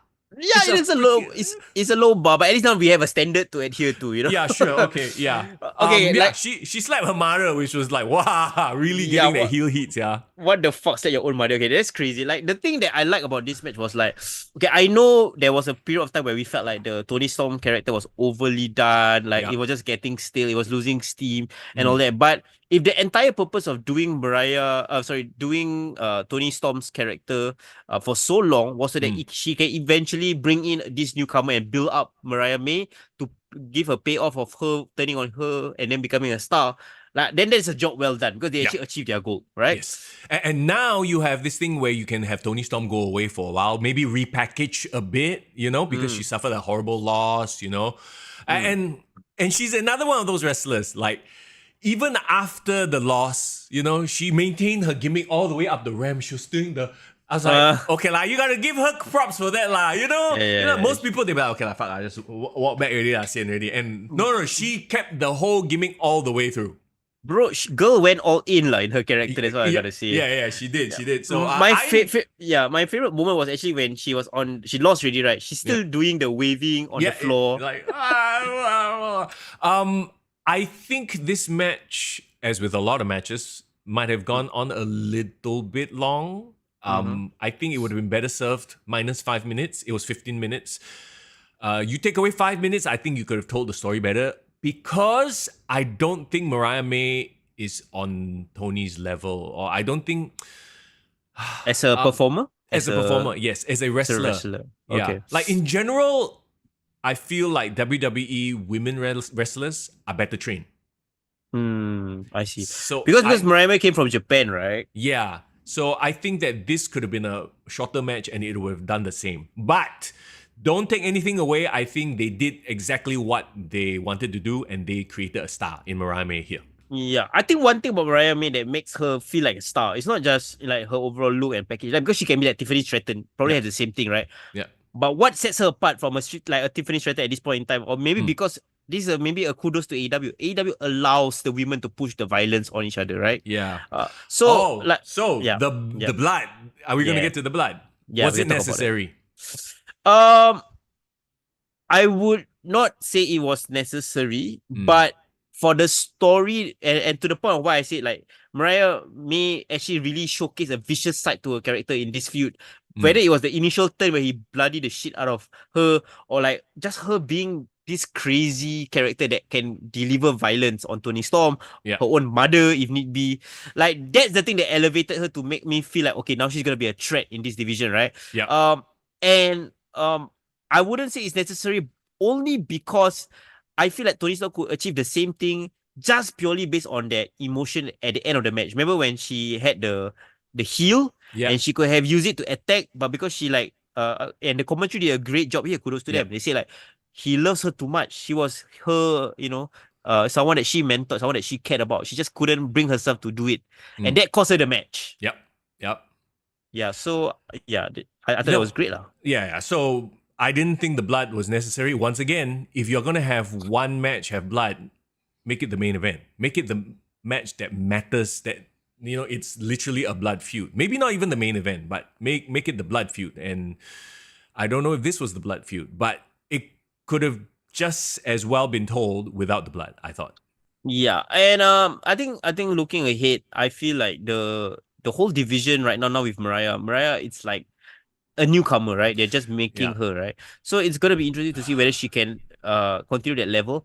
But what I would say is Toni Storm really has elevated this feud, and I'm so happy to say that the women's matches, I enjoyed the women's matches a lot because I was looking forward to those matches because of the way they built up those feuds. Those feuds were actually well built up. Mariah May and Toni Storm in this last 1 month really shifted the feud to another gear. So I really enjoyed it. Hold on. You're saying that they told a story? Yeah, they did. Shocking, right? For AEW. Oh my god, stories work. So yeah, anyway. Mr. Young can't give props where it's due. No. I am. I am exactly saying that. They need to tell better stories, not just one. This is just one person, and more than likely it's Toni Storm taking the lead here. You know what I mean? I think Mr. Young more of like you are just trying to tell AEW that you see you should have listened to me all along. Yes, you're justifying my point. Exactly, right? Yeah, got you. So don't just let the model employees do good work. Make good work a mandatory thing all throughout. Crying out loud! Oh my god. Anyway, now you know what's gonna happen. Okay, I don't want to be the negative Nelly, but I have a feeling, right? Mariah May is made. Now she's a quote unquote a star now, made by timeless Toni Storm. Who the hell is going to face her next? And can they tell compelling stories post Toni Storm? Because I'm going to assume Toni Storm takes a break after this. Or maybe she doesn't. Maybe they come back and do the feud again. But I assume like who in the interim is going to step up to Mariah May and going to make this interesting? Literally, there's nobody I can think of. Okay, I know who I want, but I also probably have a clear idea who they would push. Okay. Who I would want is Willow Nightingale. Yes. Because Willow Nightingale, not only can they put on a great match, but they can literally be a great story, right? Like the beautiful girl who's evil and the glamour, the versus glamour. Someone who's more common, quote unquote. Yeah, it writes itself. Yeah, and she is a great natural babyface who people generally root for. So it's a great heel babyface dynamic. I think that would be my idea. Of course, Willow needs to get over this Chris Statlander situation lah. Who I think they will push, and it's gonna be a safe choice for them. Thunder Rosa. I think they're gonna bring Thunder Rosa back into prominence or relevance or whatever it is. And there you go. And that's how Mariah May loses all her heat and becomes an afternote. You know what I mean, right? You know why, right? It makes sense for AEW to bring back. And that's why I feel like wasted. Yeah. Yeah. And I don't say this because I'm trying to be negative. I'm saying it because it's happened so many times. Somebody Got gets track heat. record. Got track record. Somebody gets over, finally, big star. And then, for all you know, Mariah May is not going to show up on TV for 5 weeks. Okay, I don't think it'll be that bad. But you know what I mean. Like, anyway, we'll have to wait and see. Now, let's move on to the exact opposite of what we just talked about. Okay. We just talked about a veteran putting over a talent while still maintaining their heat. They've elevated the young talent, right? Next, you know what match already? You know already. Oh dear God, of course. Hook versus Chris Jericho with Big Bill and Brian Keith. My God. Like, honestly, in Chris Jericho's mind, he's like, I put over Hook. Hook is a made man. I like, no, bro. No, nobody won in this match, I feel. Yeah, oh dear God. Can we talk about... So what's the new song that Chris Jericho just did? I don't know. It was like, I don't know. I can't get the bad taste of Chris Jericho out of my mouth. Chris Jericho really has go away hit at this point. It feels doubly painful for me because I used to be a huge fan, so it's like, can I step in the back like that? I cannot when he go out into the ring, right? He was like, "Hi guys." Okay, thinking that's like the coolest thing ever. I don't know, bro. No, but I get that is what he's going for. Thanks, guys. Like, he's trying to be the oblivious Karen heel, like a boomer. When he records his videos, he'll have the boomer pause. Yeah. Hey, guys. Like, he's trying to piss off the Gen Alphas and the Gen Zers. I get it. But you're really pissing out people off, as in, it's just not entertaining. He really needs a filter lah. He really needs a boss that says like, nah, that's not a good idea, bro. Can you give something else? Yeah. And Tony Khan is absolutely not that guy, right? Yeah. This match had all the bullshit, got cricket. Okay, like fine, cricket ball, cricket bat, because they're in London, I get it, right? Yeah. And of course, I appreciate that they have a hardcore division. So I guess FTW is their hardcore title. Sure, okay. I mean, it was cool that Taz came out and did the Taz mission. I mean, that's a moment, right? Yeah, that was cool. But the thing is, right, Hook has been there, 3 years? Yeah. Going on 4 years. He has been in this FTW title picture, and I think it's great that he has kind of elevated that title. But it's a nothing belt. It is not technically even officially recognized by AEW, and they have so many belts, right? Yeah. How is Hook gonna go up to the next level if he's still gonna be winning this? He's gonna be staying at this level. Yep, he's stuck. He's literally stuck at this fantasy title level. And do you feel like, you obviously know my feelings, do you feel like Hook beating Chris Jericho at this point elevated him? If he had beaten 2019 Chris Jericho, bro, he made man. Yep. Made man, bro. Yep. Right? Yep. Now no. Now like no one cares. And what was really even stupider is you got Big Bill, you got Brian Keith, so you got 3 people cannot beat one scrawny teen. I mean, not scrawny, but you know what I mean, cannot beat one teenager, right? Yeah. Like, it makes Big Bill look bad. It makes Brian Keith look bad. Like, the whole idea of Bill and Keith being with Jericho is to elevate them also. Honestly, Jericho has brought everybody down. Yeah, that's the worst thing. Like, he didn't elevate any of the 3. He brought down all 3 by association with him. He's literally the opposite of what Tony Storm did in the match prior. I was watching this match going, what the hell am I even watching? This is just crap. For comparison's sake, right? Tony Storm, within 1 year, put over Mariah May. Mariah May is a main star, right? Yeah. What is Chris Jericho's track record in all his different factions that he created, right? In his, arguable, his inner circle, Sammy Guevara became a star, but not a big star. He's just like a mid-carder right now, right? He is now in ROH and on the pre-show, bro, Sammy Guevara. Yeah, so he went back down the card, right? Yeah. Jericho Appreciation Society. Who was made from that? What's that guy? The friggin'... I don't even remember their names. Daniel Garcia? Wow. We'll get to him in a bit. Yeah, but like I would say nothing. No one else. They actually had to separate for him because the taste of it was so bad. So even Chris Jericho and MJF, I would say MJF got over in spite of his feud with Chris Jericho. Yeah, he should just rebrand himself as the Plague. Anybody he touches will get sick and die. I cannot. I cannot. Yeah. Oh my god. HS Lee says Jericho is now senior version of Young Bucks. Oh dear anything he God, Young touches Bucks Senior. dies.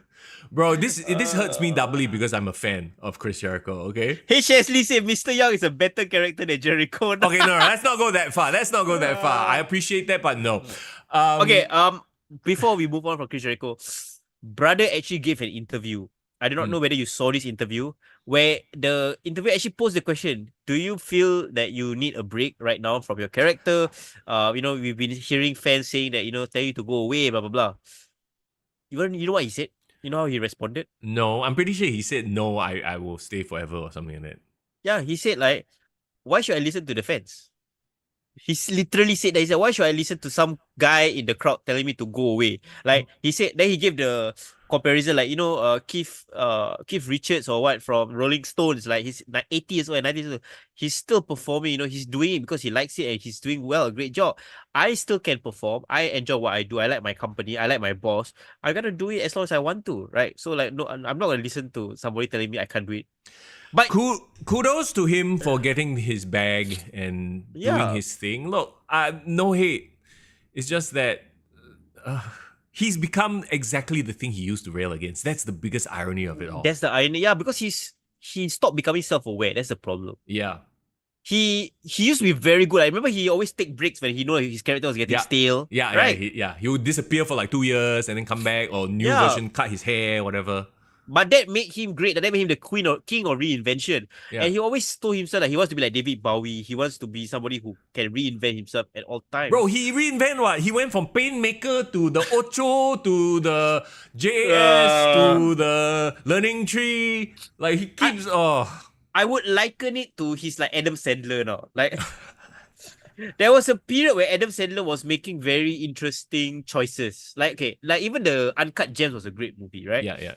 But then people just know him as that one character or like that one persona, and like as much as he wants to try to do all the different things, right? It's like, no, you're just that guy. So either you go away so that we miss you, or you keep being that guy and we just nah.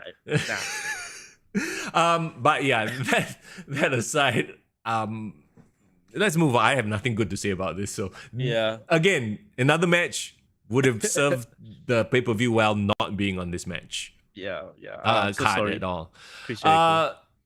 The next match, also another one. No need to be on the card, would have been fine. Would have been great, actually.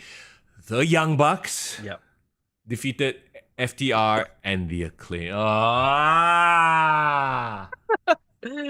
Okay, so to be fair, this is where I slept, so I probably can't give you a very objective review of this match. I barely paid attention to this match, and like, why? All of them are cold.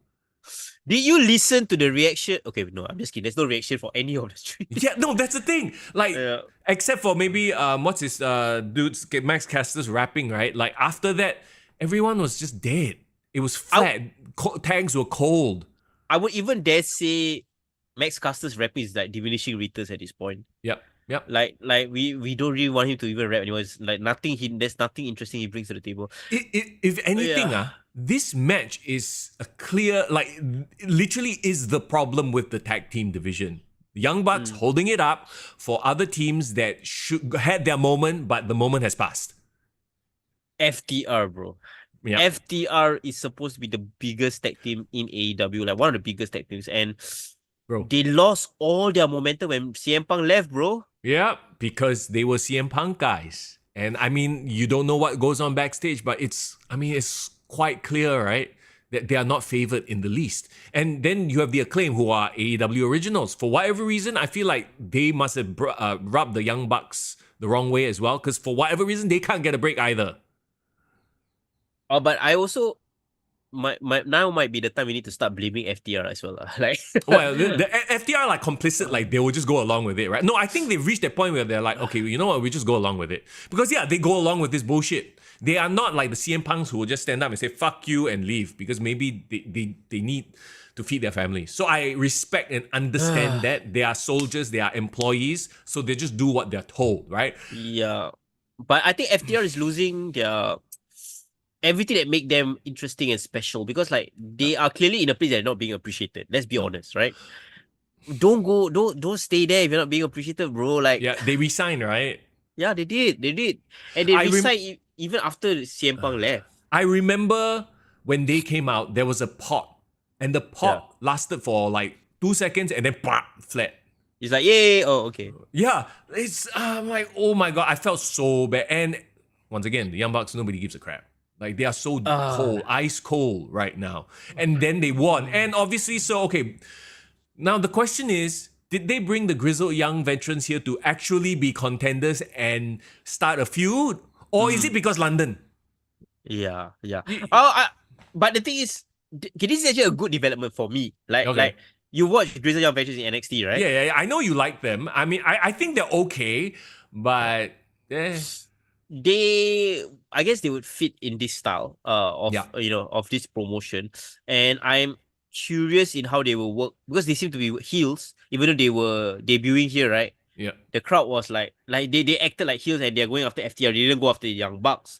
So is this gonna be like a collision rivalry? You know what I mean? I guess. Meanwhile, the Young Bucks still hold on to the tag team titles and do nothing with them. Young Bucks they are okay. If I can wrap up how they are, right? They are like those guys that they created a niche for themselves, right? Yeah. And they got really popular because of it. They rode the wave of momentum from the Bullet Club. And they were the OG independent guys who, create such a big splash in the independent scene that it led to AEW. All those things are definitely facts. And you can't take it away from them. Yeah. Can't take it away. So that's the accomplishment, right?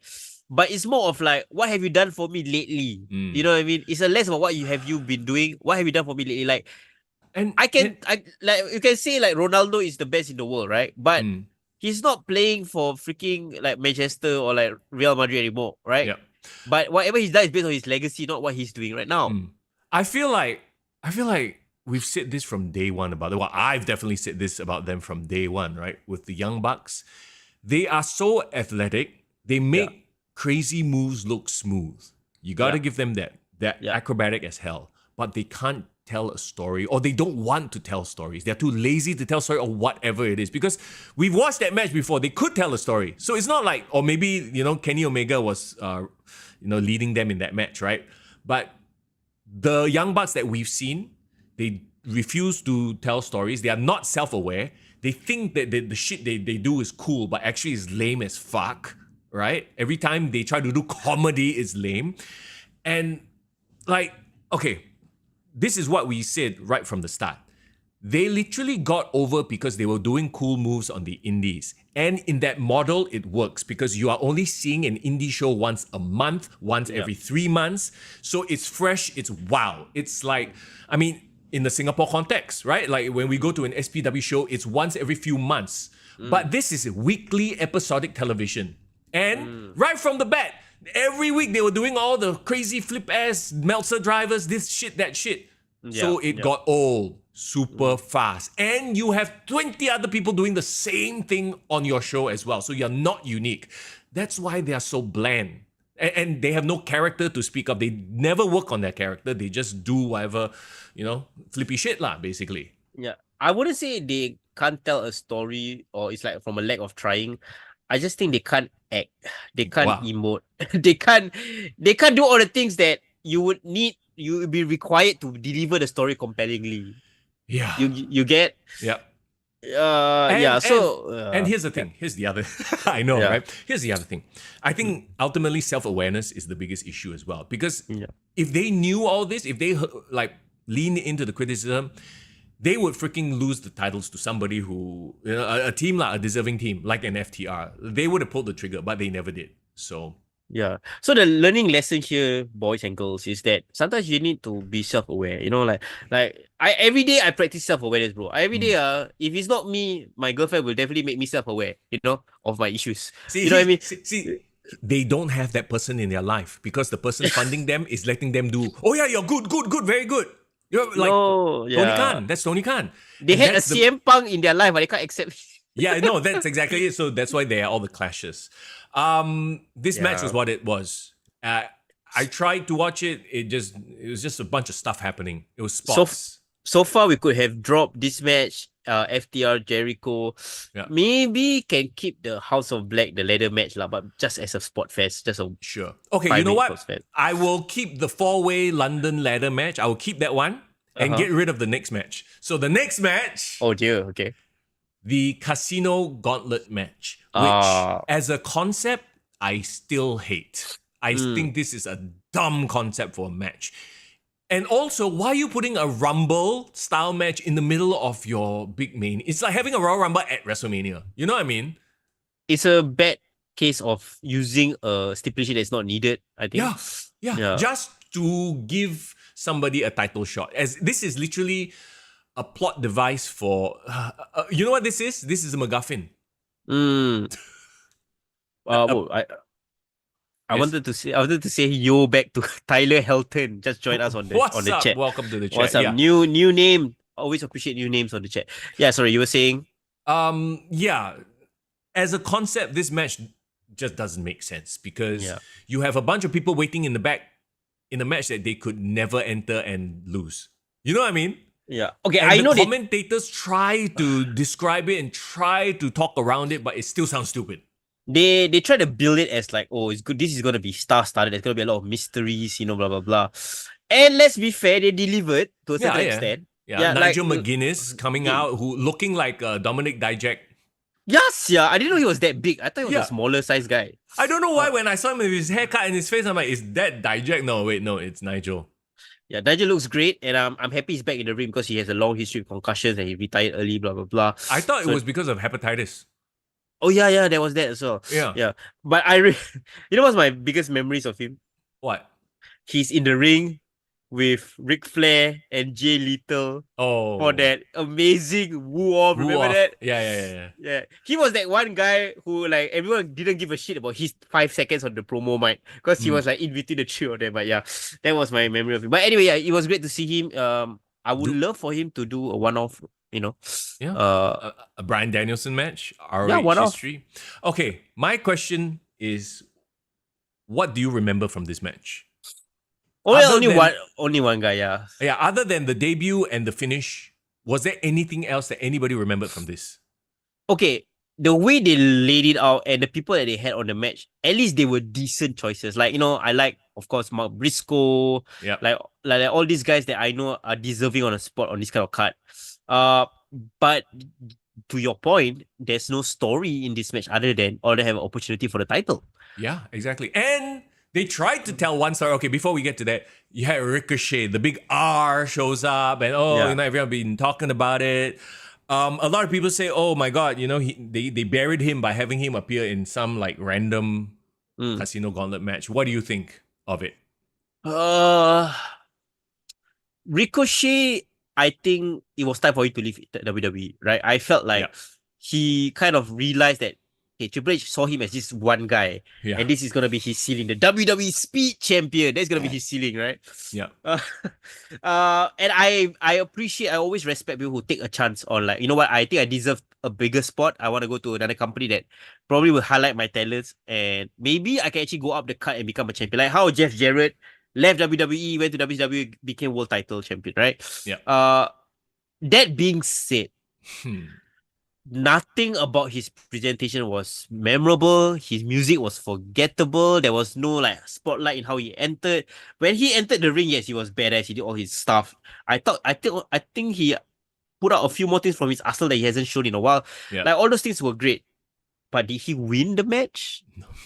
No. So it was just a glorified. If this was Royal Rumble, right? It was like Booker T returning, doing like 2 minutes of offense and then spin a Rooney and then kind of throw it out. Let me give you a better analogy. Wouldn't it be like AJ Styles showing up at the Royal Rumble for the first time? Yeah.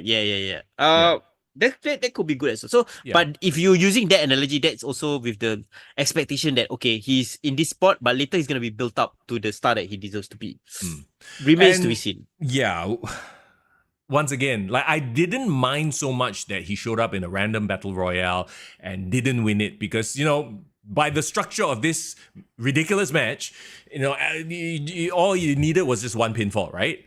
But I do not have faith in them being able to build him up post All In. on Dynamite, on Rampage or Collision or whatever it is, because they have a track record. They'll debut him. He's the hot toy for a month, and then after that, you do know that the end goal clearly is going to be a match with Ospreay, right? Yeah, sure, but it'll be a flippy shit match, lol. It's okay. It's what their fan base loves, so that's fine, I guess. I hope that they can give us a better, more well-rounded match, given like Ricochet's experience in WWE. Will Ospreay has definitely matured from that first time they met. Because when they met, it was 2016. Yep. Ricochet was still fresh off Prince Puma, like flippy shit, and then like this Will Ospreay hasn't become a main eventer yet. So it's a worlds away from that era. Right now, though, based on purely name value alone, Will Ospreay is the bigger name. Yes. So they need to build up Ricochet to be on the level that they can challenge for a Will Ospreay title. That's the problem. What are you talking about, man? Ricochet is the speed champion, or former speed champion. He's the real deal. Nah. Okay. Just to clarify my point, I think Ricochet does fit AEW better than WWE. But whether he can elevate himself to the level that he thinks he's deserving of, like a main eventer, that remains to be seen. I have no doubt from a wrestling perspective that yes, he can put on banger matches, but we've seen his mic skills are not there. And so if your mic skills are not there, you have to rely on the booking. And what is AEW's biggest failing? The booking. So I do not, I am cautiously optimistic, but I know the reality of things over there. Yeah, and you gotta respect Ricochet because he actually left a very comfortable position in WWE, and his girlfriend is a big part of WWE there, right? His girlfriend's gonna be more over than him in a year or so. Yeah, no, but I okay, like how John Moxley left WWE when Renee Young was like a big part of WWE. And then eventually Renee went over to AEW, right? But what I'm saying is like, here's an opportunity, here's the crack, and I respect him for betting on himself. But can he do it? And I hope he proves us all wrong. Again, you are putting the onus on him. I have no doubt he can do it. He just won't be booked well. And then he's just going to fade into obscurity. He's going to be like Malachi Black, like all those guys. That's what I'm saying. Miro! Cesaro! Oh, wait, excuse me. Claudio is a champion now, okay? Don't play. But let's get to the finish of this match. And this is what really pissed me off. When they announced Luchasaurus, and then they did the whole Luchasaurus turn on Christian. I'm like, what? Why is it like, it feels like a turn 10 months too late. Yeah. They've teased that before, it didn't turn out. Then they tried to do a little bit of Christian Cage glory hogging with Killswitch in the ladder match as well. And they turn on it again. Yeah. To have him suddenly turn for no reason. Wow, this is the worst booking. Like, this is last minute storytelling. It's like, hey, why don't we just go for this? Like, I mean, there's some history there. Let's put it together. Sure, why not? That made me like retch. I hated how this match ended. Like, I didn't even have Christian in any of my predictions to win this. I thought, honestly, I thought it was Hangman Page. I thought it was gonna be Hangman. And Hangman did a good job being part of this match. Could have won. Hangman makes sense because of who's in the world title scene. That picture, right? He makes sense. Christian Cage versus whoever the champion. Well, we all know who it is, lah. But they just decided we want Bryan Danielson to go up against Christian Cage next, so here's a way for Christian Cage to get there. That's exactly what they thought. Yeah, and as much as I like Christian, I think his time has passed. Like, he was very compelling and interesting as the father when it was him fighting against Adam Copeland. Bro, Adam Copeland's still there. But he broke his foot jumping off a cage trying to be cool like the kids. Look, and Christian's another guy. We all saw the potential. He's doing great work. Yeah. As a personality, he can do it. But he's been booked into oblivion. So you think Ricochet... I don't want to be that negative guy. No, Ricochet's going to be fine. It's just frustrating because we know the talent's there. Okay, AEW just needs like a refresh in how they build their stuff because we definitely do not blame the wrestlers. The wrestlers are all great, like as their potential, right? We all know their capabilities. Well, not all of them. There's Chris Jericho. Anyway, Poor Chris Jericho. Okay, yeah, moving on. I think let's move on from this match. Damn match. Once again, this match, 26 minutes could have been erased. Holy shit, 26 minutes, bro. Bro, What the hell? it's a gauntlet match. That's why. Oh my god, it's really buying Oh, times. Yeah. by the way, okay. did you like Orange Cassidy's intro, the Mr. Bean thing? Oh yeah, that was cute. I don't know if it was me, but like I Yeah. thought the audience didn't enjoy it. They sounded quite flat for it because I think Mr. Bean is a bit cliche lah. Is it too old? Is it a bit too? I think it might be, like Oh shit! Have you reached that age? no, I think they were trying to go with an iconic thing, but you know what I mean. It would be like if a Singapore wrestler came out and it was like if they did, yeah, no, you know what I mean. It's like, oh, okay, Yeah. we get it, but it's lame at this point. I think it's a bit. They're trying to cater to the crowd. The UK thing, right? To in your face lah. Low hanging fruit. It's like Yeah. it's like the episode. Okay, you know what it is? I don't know if you watched The Amazing Race. There was one year they came to Singapore for the first time. Hua Chu Kang showed up on the show. Yes, Yeah. it was fucking cringe. It was super cringe because it was like, as a Singaporean, I get it, but also at the same time, I'm like, the whole world is seeing this. This is lame as fuck. Yeah. If they wanted to be cool, maybe they should have gotten like a football player or Yes. like a David Beckham. You know what I mean? Yeah. Anyway, Yeah. maybe it fits the Orange Cassidy personality because he's that, he's the laissez-faire, whatever. Anyway, we're spending too much time on that. Will Ospreay versus MJF for the International Championship. Or / American Championship. American Championship. Look, I don't have much to say about this match because I enjoyed the match. I think MJF is the star of this match. As we talked about MJF being just an amazing performer, I didn't like that Daniel Garcia played a role in the finish in such a major way. As I would consider it quite a major way. Like, he literally basically helped Will Ospreay win. It takes away from Will Ospreay's victory to me. Is it because you're not a fan of Daniel Garcia? Like, Yep. could have been a better person using this role? Yes, 100%. I mean, no okay. offense, but I don't think Daniel Garcia is at that level. I get the history because MJF pile drove him, right? Yeah. And what are we going to move on to a Daniel Garcia MJF feud next? Like, I don't wanna see that. care about that. Yeah, it's not that I don't want to see it I don't want to see Chris Jericho, but it's like I don't care. Like, I wouldn't. It's not tune in TV, you know. Yeah, but didn't you hear that pop though? He did get a pretty big pop when he was revealed. So it's not as if like the fans Don't are know. not happy with that decision though. Yeah, but do you see Daniel Garcia as that, upper echelon guy? Because I would consider MJF an upper echelon guy. And maybe it's him trying to elevate him. I don't know. Yeah, it seems exactly that's the case. Like, MJF is probably at the spot where, like, okay, I'm a young guy, but I'm still a star.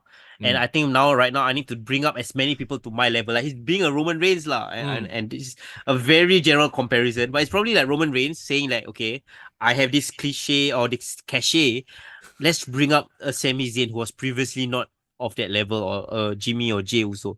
Solo, bro. He's like probably a solo lah. Bro, Daniel Garcia is more like Solo because got no aura. Oh dear. No aura, bro. The kids like to use that word aura. I feel like he got no aura. Damn funny. Okay, I know we are jumping here and there, but like, as a gamer, do you appreciate the Assassin's Creed like collab, bro? I know people were excited about it. I think this might be a hot take. Might be the dissenting voice. As a gamer, actually, we just referenced something like this. It's like that Hua Chu Kang showing up. I thought it was, if you didn't know it, it was lame as fuck. If you didn't get the reference, it was lame. Okay. Because I'm always trying to look at things from, yes, I know the history, I'm a fan, but what do mainstream people think? And I feel like mainstream people, most people who don't play video games would have been like, what the fuck is this? Well, I would actually disagree because I thought that it added a lot to his entrance, even if I didn't know anything. Like, I didn't know going into that the guy narrating the thing was like a big character in Assassin's Creed. Like, I had no idea. Like, he's the main character lah. Yeah, I didn't know. But what I enjoyed about that was his narration talking about how he was, forged in this land. The fog is in his body, whatever shit lah. That was like whatever lah. But he was talking about his origin in UK. Then talk about him conquering the land of the rising sun in Japan, and then now like his destiny is calling him to the west. Like, and then like the story that they're trying to say is like this is a guy who is trying to conquer 3 continents, and basically say that he's a warrior right now, and he's trying to fight this false patriot or something like that. So like. Yeah. As a guy who loves like epic storytelling, like that is cool. I can even look past like them interspersing all the game footage. Yeah. To me, it yeah. felt like over scripted bullshit. It felt like they were trying to fit the narratives together of the story of Assassin's Creed together with Will Ospreay's story. You know, it's like when this is what happens when you work in the creative industry, right? It's like you get a brief from a client. Okay, you must hit point A, point B, point C, point D. Okay, how do I marry it with my product? And then that's what you got. That's what it felt like to me.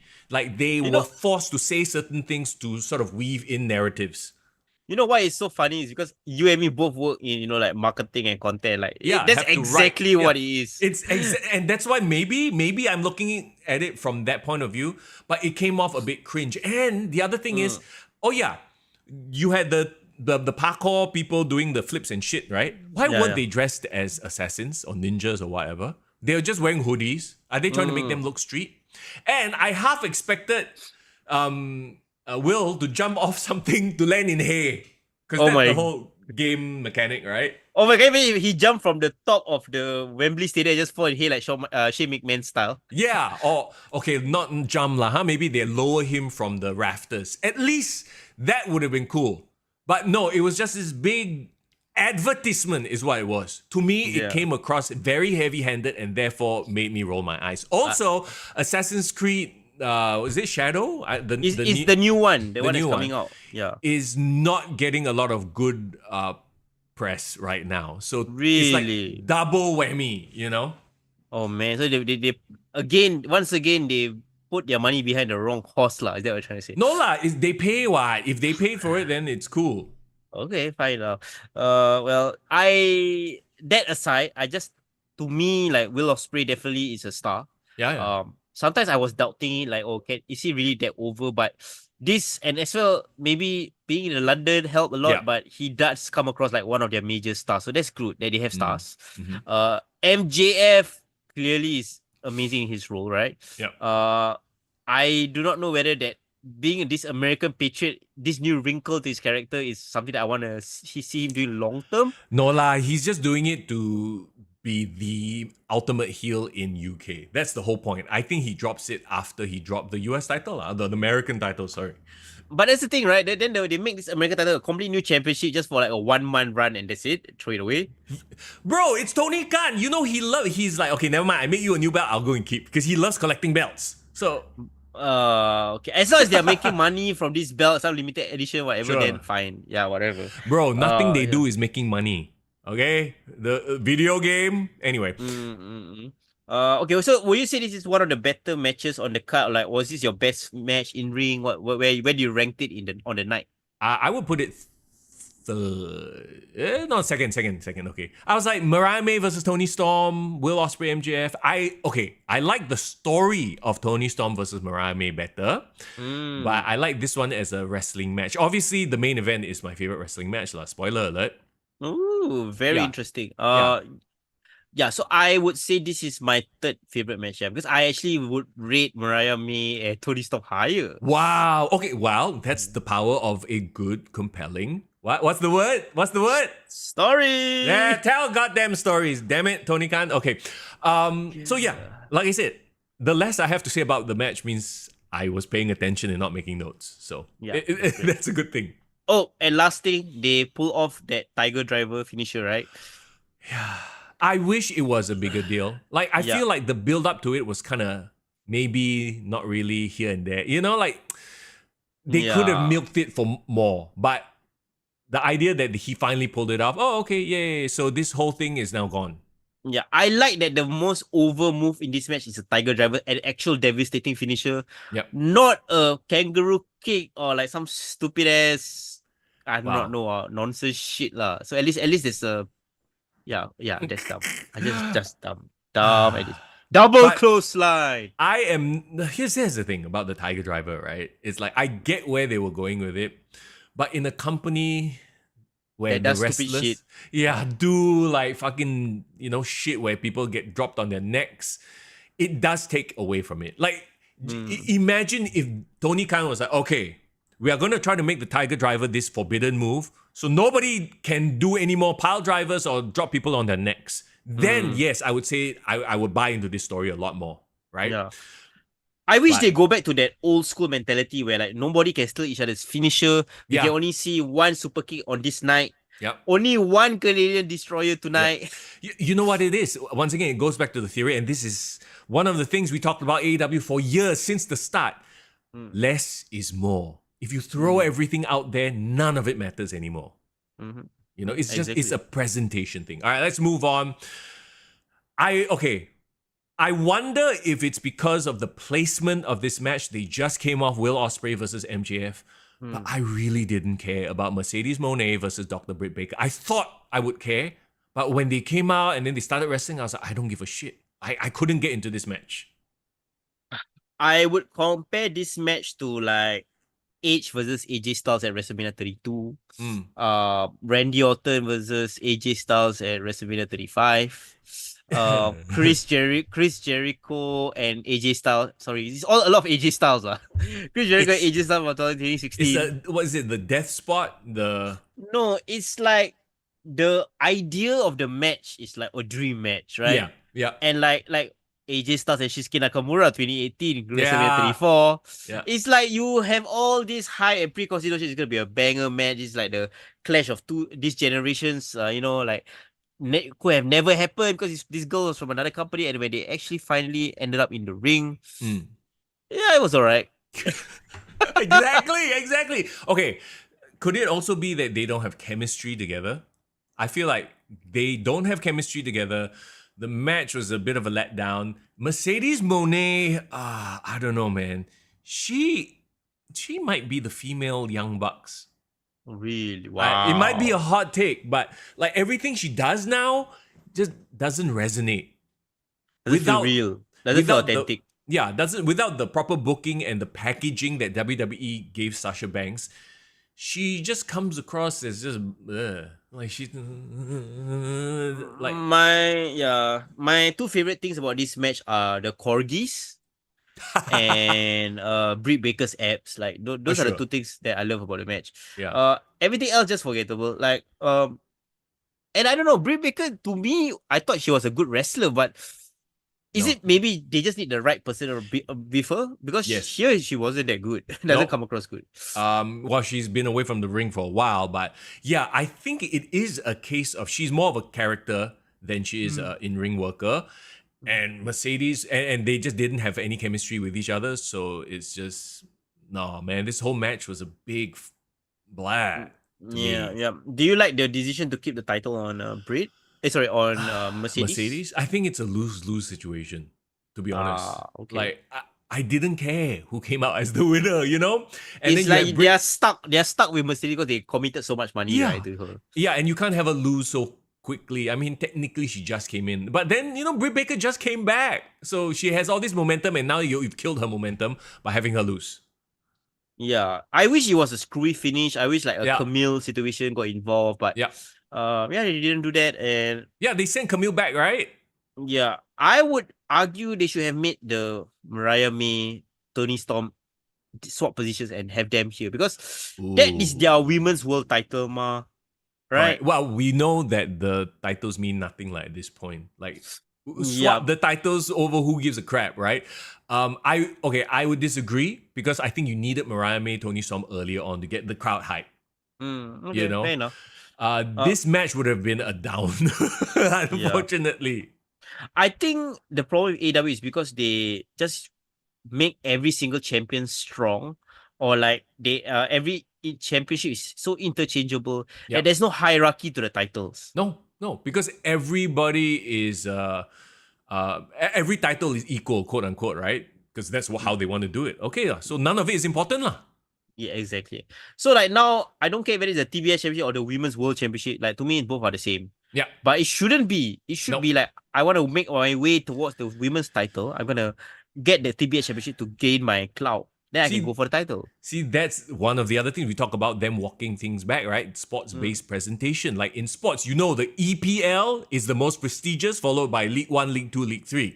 You know, you cannot suddenly like, oh yeah, Arsenal is going for League 1 title. Like, what? Why? You know, that makes zero sense. You got to qualify, you know, to be worthy of this, you know. Yeah, EPL. So like, I don't know if that's the right analogy, but that's how it feels in AEW. If every title is equal, then none of it is worth anything. And there's so many. So that's even worse, right?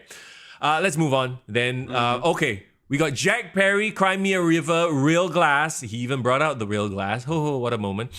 Versus Darby Allin. Bro, I just got to stop you right here because somebody from the chat of Pinfall Wrestling Zone, what's up, bro? He asked, bro, are you Nepali, bro? Hey man, we got the nice little tan going on, but no, we are not. We're from Singapore, my friend. Yeah, Singaporeans. It's nice to, I guess, somebody from overseas joining in on the chat. Yeah, we're talking about AEW All In. We are Singapore wrestling fans. We do a weekly podcast live stream. So, talking about All In and previewing Bash at Berlin, bro. We haven't even started previewing the Bash at Berlin. And we're almost 2 hours in. Okay, yeah. Jack Perry, Darby Allin. Are you bought into Jack Perry? They've tried. If anything, they're committed to making him like the big heel. The biggest thing that I think got the fans into him is actually his video that he made making the belt. Do you see that? Oh, yeah. Like where he like melted it down and whatever, did some weird shit to it. Who thought this fella was a blacksmith, right? Like, you thought this guy, Hollywood kid, doesn't even know how to clean his own clothes. Probably like ask a maid around. Then suddenly this guy one-time blacksmith at the background. That's his next gimmick, Blacksmith Jack Perry. Bro, somebody say that bro is Iron Man making his own suit already.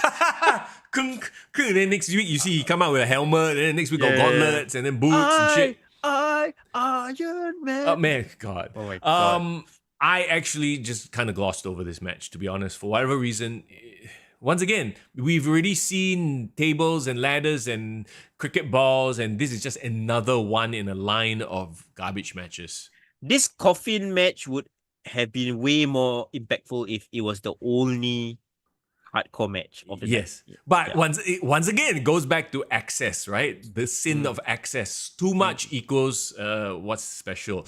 Darby Allin came out with the thumbtacks glued to his face. You know, I guess this is crazy mofo. That was a choice.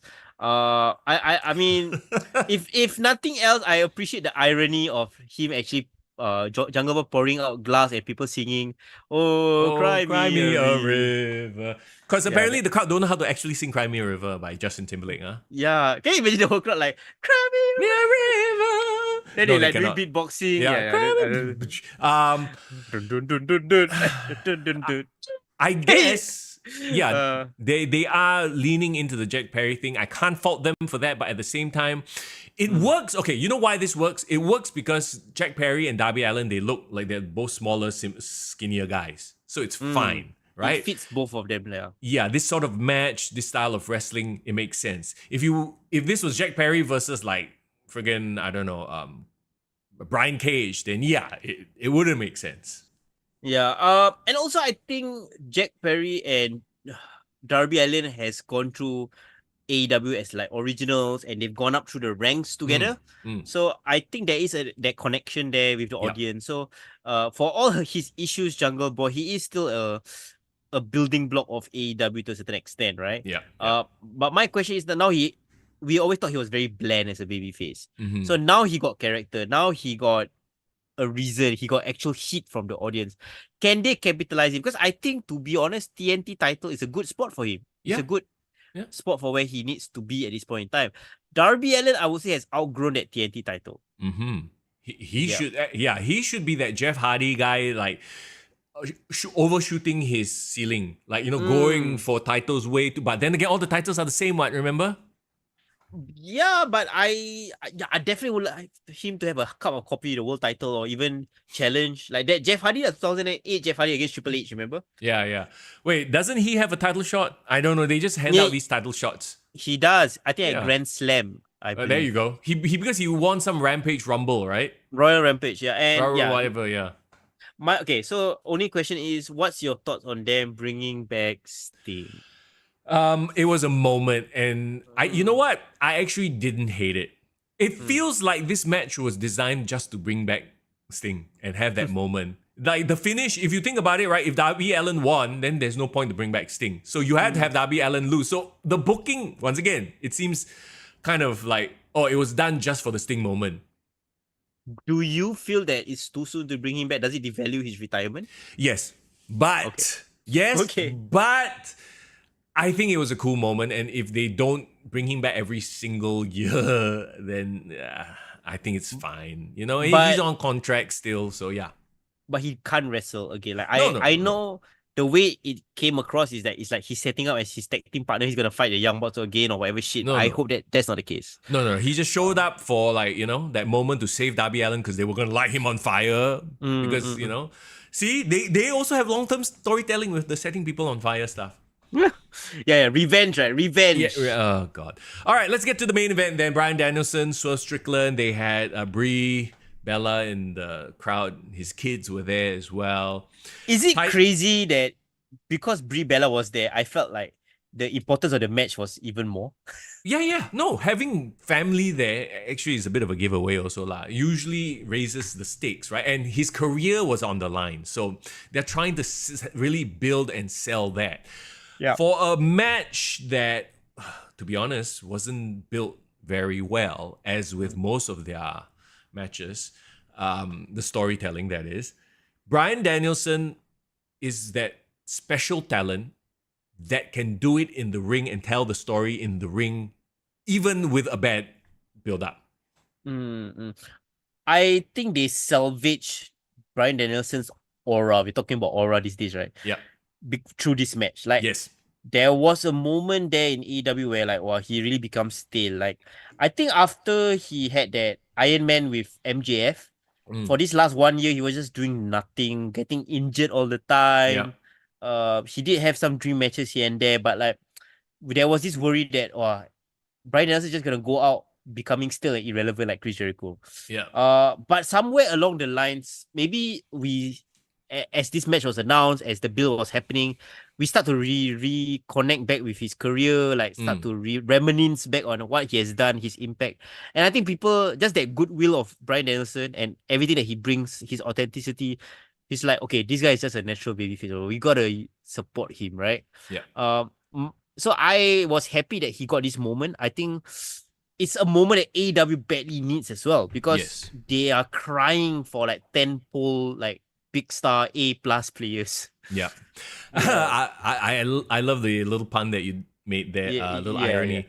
That said too, like, I talk about how pay-per-views live and die on moments, right?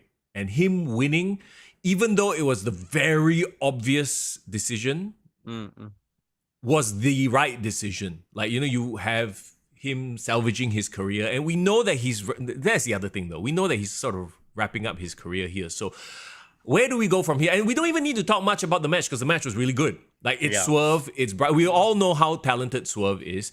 What did you think of Hangman Page making an appearance, but not directly getting involved? Like, he just came out to, disturb a bit. It does seem like Swerve and Hangman are going to be a thing now that Swerve has lost, right? They're revisiting that story. It was a great false finish. And this gives Swerve an out, right? Like, you cost me my title. Then I'm gonna have this blood feud, and it gives him a reason for not chasing Bryan Danielson for the rematch. It gives him a side quest. It's a Damian Priest / Finn Balor situation, lah. Yeah, essentially, exactly. Right? Yeah. I think it's okay for Swerve to land back into this feud. This is actually the feud that made him anyway, right? Baby terrorizer. Yeah, baby. But the problem is, right, like, he's getting good again as a heel. Like, in this rivalry with Bryan Danielson, right, I think they made the smart decision, like, okay, they give up on this baby face experiment with Swerve. Okay, now make him the de facto bad guy who is gonna end, Bryan's career. And he wrestled like a heel in this match, which made the match good. Yes. The house call to his head. Remember the part where he kena the busaikori, then he like brushed it off, like, what the fuck, That, I'm glad that you brought that up because that pissed me off. You know me, I hate when they do these, I guess it's a modern wrestling thing where they do no these. sell. The no sell. I can't stand the no sells. Okay, maybe it's not modern wrestling because Hogan did it. Ultimate Warrior did it. I just don't like it. Like, why do you devalue moves like that? You know, and it's somehow it's his finisher, the Busaiku knee. It was a choice. It was definitely a choice. Remember how Kenny Omega kicked out at 1? Yeah. I hate that. I hate the no sells of big moves. It took me a while to kind of reconcile with that, but I think the point that they're trying to make is like, I like Swerve when he's like this crazy, psychotic, menacing guy, loves violence, doesn't want you to succeed. He's a natural bad guy. Yeah. And I think he was miscasted as this like babyface, loving babyface, you know? Yeah, like people got over because of that. Yes, okay, fine, but you know why he became a babyface, right? Because Hangman Page was so unlikable. Oh dear God. Yeah, maybe that's the case. Yeah. But are you happy that he's dropping the belt down though? Like, is the experiment over with him as a champion? I hope that he gets a second chance at the title or at some sort of main event status because I think he deserves it. But knowing AEW's track record, this is where he slides down the card. I mean, you know, tell me when I'm telling lies, but I am pretty sure that the Swerve experiment is over for Tony Khan.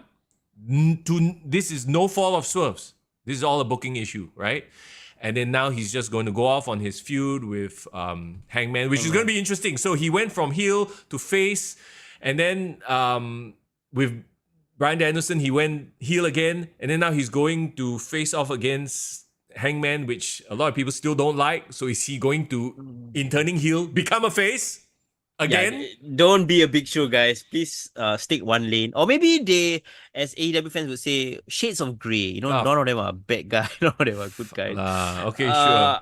I agree with your sentiment. They need to keep Swerve as a main event star. Not because he's the best main event star they have. It's because they don't have enough main event stars. They need as much as possible. But bro, what is a main event star? Is a main event star the AEW World Championship contender or an international championship contender? Because arguably MJF, Will Ospreay, those are your main event stars. Right? See, once again, we go back to the same problem that we've identified. If the titles all are equal, you can't delineate who's a star, who's not, who's a main event star and whatnot. Yeah. They actually have enough people to make the main event scene if they just consolidate everyone at one scene, you know, at one title. Yeah. It is a issue that they need to revisit. But I think overall this match was great. It gave me the feels. It gave me the feels that I want from a big stadium show. Emotion was there. Yeah. That's why I thought this was a good pay-per-view, because we go back to the whole, how did it make you feel? It gave us a satisfying climax. You know, we all love to climax at the end, right? When we watch wrestling, you know, like the high moment, right? Yeah, you have your lows, ups and downs. It takes you on a roller coaster ride, but you end on a high, a feel great moment. Pop, you pop the fireworks, and what? And you leave with a good impression, and that's why I enjoyed this pay-per-view. Yes, Mr. Young enjoyed AEW, but then again, I always generally enjoy the pay-per-views, just not the weekly television because it's crap. Yeah, I think the point that you're trying to make here is that usually people care how the show ends. Like, what is the last memory you have from the show? That's the thing that people are going to take away. Like, okay, this was a great show. If you end with a shitty main event and a bad ending, and people will be so pissed off. And that's why, right, when this was revealed as the main event, it's like, okay, I know what's going to happen already. So it became very obvious, but sometimes obvious is fine. It's nothing wrong. And once again, so you got a 12, not 12, 1, 2, 3, 4, 5, 6, 7, 8, 9 match card. You take out Hook Chris Jericho, the 3-way tag team match. You take out the Battle Royale, 7 matches, I think would have made for a very solid pay-per-view. If that was the case, that would have been an A for me, to be really honest. Actually, if you take out Jack Perry, Darby Allin, also 6 matches. Oh dear God. That would have been A for, but I think based on we're grading on a curve, not comparing with AWW. I would say this is a solid 8 out of 10 for me. For me Same. lah. Yeah, that was my number in my head going into this as well. Nice. You know, I watched it in two sittings, so I had to break it up. I couldn't watch it all in one Same. because ain't nobody got time for that. We're responsible adults, god damn it. Okay, so guys, clip this footage. Mr. Young and FRGN said that AEW put on a good PLE / pay-per-view. We have never not given them credit. It's just the diehards with the blinders who only hear, oh, they say AEW bad lah. Look, for people who cry tribalism so much, I feel like AEW fans are the most tribalistic. There, I said it. Okay, you can clip that. Okay, anyway, so cry me a river. So if you guys enjoy or are curious now to check out AEW All In, it's still available here in Singapore. It's on Thriller TV. Or if you all need some internet links, you just don't. I don't know what you're talking about. Just go join us on the Discord. There's a lot of links there. I don't know what you're talking about, bro. Okay. So that was okay. Yeah. What is mad, and I brought this up earlier, but 2 weeks later, after All In, it's All Out. And once again, the criticism, like, you could literally have created 2 pay-per-views out of this 1 pay-per-view card. Yeah. Nah, not a fan of All Out because I didn't watch All Out last year as well when they did a second go around. Too soon. And exactly. My mind is on WWE Bash at Berlin, which is happening this weekend, bro. Let's jump to that real quick. By the way, if you guys want to do come hang out and watch Bash in Berlin with me, I will be streaming on my Twitch channel from 1 a.m. to 4 a.m. We'll do a watch along. I don't know, I might fall asleep halfway, but we'll see. Because just a quick side note, there's like a fitness festival that's happening this weekend as well that my wife got tickets. Well, my wife got tickets from us. Okay, for you as well. I'm going to be doing fitness classes and whatnot the whole of Saturday, and then Bash in Berlin, and then Sunday also go and do some more. I think I'm going to just namaste yoga and just like Shavasana one side. Bro, how are you going to survive at your weekend? It sounds more intense than work days, bro. Oh, God. It is what it is. But okay. So, cool. Once again, my Twitch channel, Mr. Young GG, come hang out with me if you want to watch along Bash in Berlin. Okay, which is 1 a.m. Singapore time. For us that's here. Sunday morning, Sunday morning, yes. Let's preview the match card right now. The unholy union of Alba Fire and Isla Dawn versus Bianca Belair and Jade Cargill. They're trying to make it work. I'm just not feeling it. Yeah, Isla Dawn might be my new favorite it girl in WWE. Stop. Damn, I didn't know I love redheads until I saw. No, she's packing, bro. She's packing. Okay. Oh wait, hang on. What? The kids call it the gyat. She's got the gyat. Bro, where you learning all these Gen Z terms from? You got intern, is it? But bro, I'm a Twitch streamer. I learn it from people in chat, bro. Gotcha. Hey, this is not Gen Z, it's Gen A, Alpha. You know? Oh, that young. Hey, they are too young to be knowing what gyat is then. Skibidi, bro. Skibidi. Okay, anyway. Here we skibidi. Okay, anyway. Yeah. It's just too much. Okay. Guys, carry on. Phantom Tax. I kind of could care less about this match because, they're really trying. Yeah, they're really trying. But from what I've seen of Alba Fire, Isla Dawn, and Blair Davenport, and you know how Jade Cargill's kind of green as well. Yeah. No, this might be a recipe for Botch Club. This match. Yeah. They're trying to build up the women's division, but they need more. They need more stronger players. I would say I like Damage Control to be part of this whole storyline if possible. But they are in the wrong brand because they are on Raw feuding with the. Oh my god, with the worst group name ever. I don't even remember what it is. The Pure Fusion Collective. What the heck is that? It sounds like an atomic bomb lah. I don't know. Okay, maybe PFC means something to them, and then they are just like. Is it? Just Google Pure Fusion Collective. Maybe it stands for something. I don't know. Yeah. What is that? So who said Mr. Young will be doing Sleep in Berlin instead? Okay, so Pure Fusion Collective sounds like they were like, let's let AI choose our name. Go to ChatGPT, come up with a faction name for Sonya Deville, and that's how they got Pure Fusion. Oh dear Collective. God! You know what? I'm gonna do that later. Like, come up with a faction day for Mr. Young and FRGN or whatever. No, unfortunately. This is not the match. This match is not it. Yeah, as the this is kids not say. it. This is not it. However, But watch it for Isla Dawn, bro. Because okay, yeah, sure. girl got gyat. Sorry, I'm a Mariah May fan now. Ooh, Okay. Fortunately, the rest of the card is quite fire. Okay, cool. Not elbow fire. Mm. And once again, this is a WWE formula. They have a lot of these feuds that have been stewing, like their B feuds are now their A feuds. And even though the Unholy Onion I would consider a C feud, now they're like, trying to push it through, right? You got, I don't even know what order to do this in. CM Punk versus Drew McIntyre. Okay. Yeah, let's start with that. It's a strap match. Yeah, I think they've already done all the build they can. Even if you miss Raw this morning or for us this afternoon, it's they didn't do much. It was like Drew McIntyre cutting a promo and the CM Punk literally did Easter Story Live under the ring, bro, for 10 minutes. Oh God, are you serious? You gotta see his Instagram, fucking funny, bro. So he was just like selfie himself, taking a video of himself looking at another phone at the actual live Raw and you can hear in the background like Drew McIntyre's voice because he's like right above him. Yeah. That's hilarious. That's hilarious. So yeah, so bro casually just IG live stream and then beat him out after that. So that's all that can be said with the feud. They just need to go to the match already. Yeah. I mean, they built this feud for how many months? Once again, long-term storytelling with, like CM Punk, Drew McIntyre, them just scolding each other. I could watch that. Them staring at each other menacingly, angrily. I can watch that. This is just gold. They are like the professional haters. Them hating on each other is like next level. So they will be fighting for the bracelet championship, the Taylor Swift bracelet championship. Early contender for feud of the year, WWE feud of the year, definitely is Drew and CM Punk. I think they are going to win. I don't know what feud is going to eclipse this.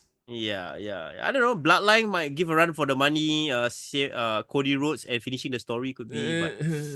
But this feud, bro, this is like generational hate, bro. Yeah, it really is. This feud will feed families too. Like, you got Seth in the mix. You got other people who could be inserted. But I'm looking forward to it. I wonder, okay, it has to be a strap match. It has to be a gimmick match because CM Punk can't go one-on-one with Drew in a pure wrestling match. Yeah, and this strap match is the one where you have to touch all the corners of the ring, right? I don't know. Or are they just tied together? It's like a bull rope, so it's gonna be like you have to go to the corners, yeah. So that has been confirmed, huh? Yeah. It's not a dog collar style where they just whip each other. Okay. Yeah. No, but they will still whip each other, lah. So this will be a brutal match. For sure. So, you don't expect your catch as catch can wrestling here, just them slapping the shit out of each other. Just, yeah. Okay, cool. Their feud has hit that boiling point. So the question here, though, is does CM Punk get one over on Drew? Because Drew already got one over on CM Punk, but due to Seth Rollins. So CM Punk gets one back, and then they have their blow-off at Bad Blood or somewhere else? Yeah, I'm still gonna push for the Hell in a Cell to happen at Bad Blood. Yeah. So I think CM Punk definitely needs to get a win here. Yep. And they can go for that final tiebreaker. Yeah, I think so too. I agree. Though I don't know if I want to see him in Hell in a Cell because his body, I mean, I don't think he can hold up. We underestimate CM Punk, bro. I mean, maybe. the guy maybe in a good environment can take care of his body better. Maybe. Scully, it was all a cell. This whole time, he's like, he purposely move a bit slower. He purposely make it out to look like, he can't do. But then come Hell in the Cell, he's freaking jumping off the top of the cell or some shit like that. Yeah. I'm just going to act old to sell my character. Yeah. Okay, let's talk about the Terror Twins versus the Judgment Day. All right, this another feud. Once a B feud, now an A feud, firing on all cylinders. Arguably, this might be more hot. Okay, it won't be more hot than Gunther, Randy Orton lah, because of the hometown factor. But, dude, how crazy over is Dominic Mysterio right now? Talk about A stories, bro. His betrayal and him being this guy who for some reason all these women are in love with is like A feud, bro, for Raw. This is top storyline on Raw, bro. Telenovela vibes, man. I love it. Okay. What else needs to be said? Like, I'm hyped for this just to see Priest and Ripley beat the piss out of Dom and Morgan. Like, it's as simple as that. Bro, Dom has hit the jackpot. If people are willing to pay good money just to see you get beaten up, and you don't even have to do anything, you just stand in the ring, people boo you, bro. You've made Easiest payday, bro. Yeah, that's exactly what pro wrestling is. Yeah. You settle it. Finally, the payoff. People pay money to see you get beat up. That's pro wrestling. Yeah, and you are paying money to see Liv Morgan get her hands. No, Rhea Ripley get her hands on Liv Morgan. Yeah. You're seeing this for Damian Priest getting to choke slam or somehow having the shit out of Dominic Mysterio. Okay, Finn Balor. How does he play a role in this? Well, I am assuming the whole Judgment Day, the whole gang will be there.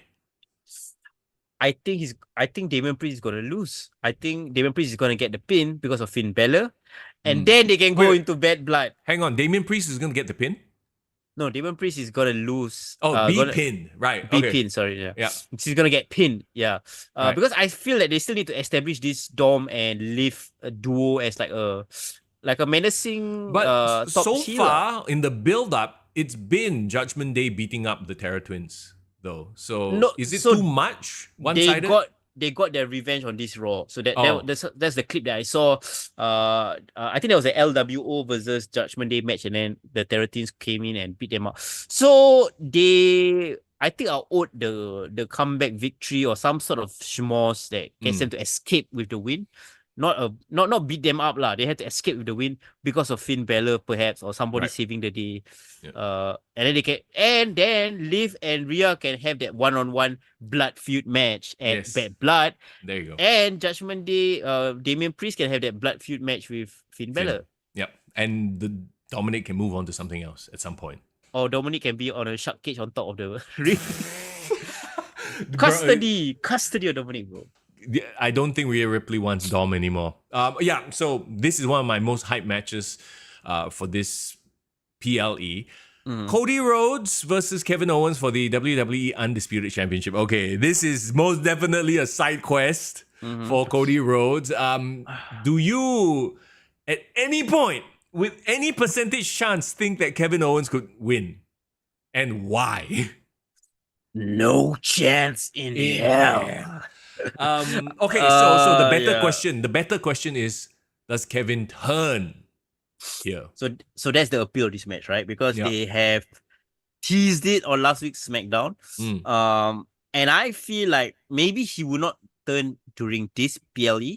Yeah. But maybe him losing can kickstart the descent into madness. That's what I'm thinking. But we've talked about it before, right? Like WWE right now has a bit of a heel problem. They don't have enough heels. That's why. So I feel like KO needs to balance it up, be part of the heel side. My question is, right now, as of today, there is no match for the Bloodline. There's no match for Solo, right? Oh man, you know what that means, right? We don't get to see Tonga Loa, our heel. I acknowledge Tonga Loa. Oh, dear God. Tonga Loa is my tribal chief. Everybody is like, OTC now. Forget about Roman, forget about Solo. Tonga Loa is my tribal chief, bro. Everybody in chat, put one finger up for Tonga Loa. I need a belt to hold wrongly. This is how I chop. Karate, bro. Bro, every time Tonga Loa highlights come out on my TikTok, I will stop and watch, even though I've watched those highlights like 10,000 times already. The chop, the low blow, the carry into the corner. Are we just being too mean on him? To be honest, it's only like 3 or 4 of the same clips. But he has just taken a life of his own, bro. No, bro, it's not that. There's like 5 or 6. There's another one, I don't know if you've seen. Was it Ibushi tried to do a poison rana on him? Oh, yeah. And then he slips off, right? I don't know whose fault it was. I think it was Ibushi's fault. He slips off. But then like Tonga Loa still like 1 second delay. Oh shit, he fell backwards. Now bro, I bet you fans are going through every single Tonga Loa match just to catch a botch so they can clip it out and make these botch highlights. They're just gonna find some random match from Japan, like some pay-per-view in like, bro, how much you want to bet? New Japan, like they have the subscription service. They seeing a spike in Tonga Loa search. How much you want to bet that's happening right now? Bro. I still cannot get over his fail 619. I can see it in my head. It lives rent free. And I can't remember. There was another one. He did a move and he fell over on the guy. I don't know, bro. I just feel so bad. Tobaki said, bro, spend years in New Japan, still wrestles like that. I don't know why. Dear. Okay. So yeah, so do we not see any bloodline storylines or? No, it's okay. It's okay. It's okay because, like I said, WWE have it structured so that you don't need every single storyline to be resolved or to have a presence, and it's still exciting. They've found themselves in a really good spot. It makes sense because like Roman is taking his break, right? He kind of beaten out that day.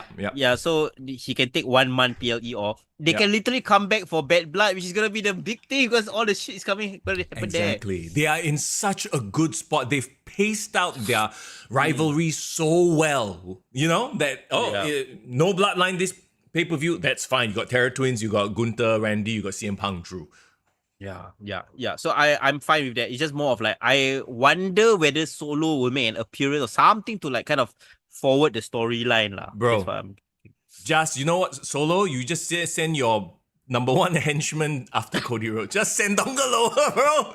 And he will come out from under the ring 1 second too late. Oh, dear God. I need, you don't understand. I need my Tonga Loa. Okay. And this BLE, okay? Bring Tonga Loa. I won't be surprised. SmackDown ratings, quarterly ratings spike just when Tonga Loa appears on the screen. Not because of the bloodline, not because of Solo or like freaking Roman Reigns or Jacob Fatu. No, it's because of Tonga Loa. Yeah, they need to announce Tonga Loa appears in 30 minutes. You know, and got countdown clock. No.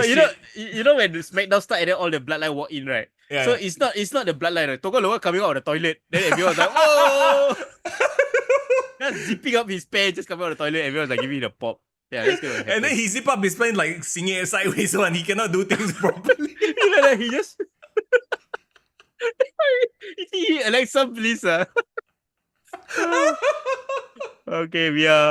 this podcast is going off the rails. Okay, let's get back on track, guys. I want to see Tonga Loa I would love to see a whole series of him just doing normal things but fucking it up. You like want to crack the egg. The eggshell going to the cooking pan. Okay, anyway. Actually, bro, we just booked Tonga Loa. Like he could be the next R-Truth.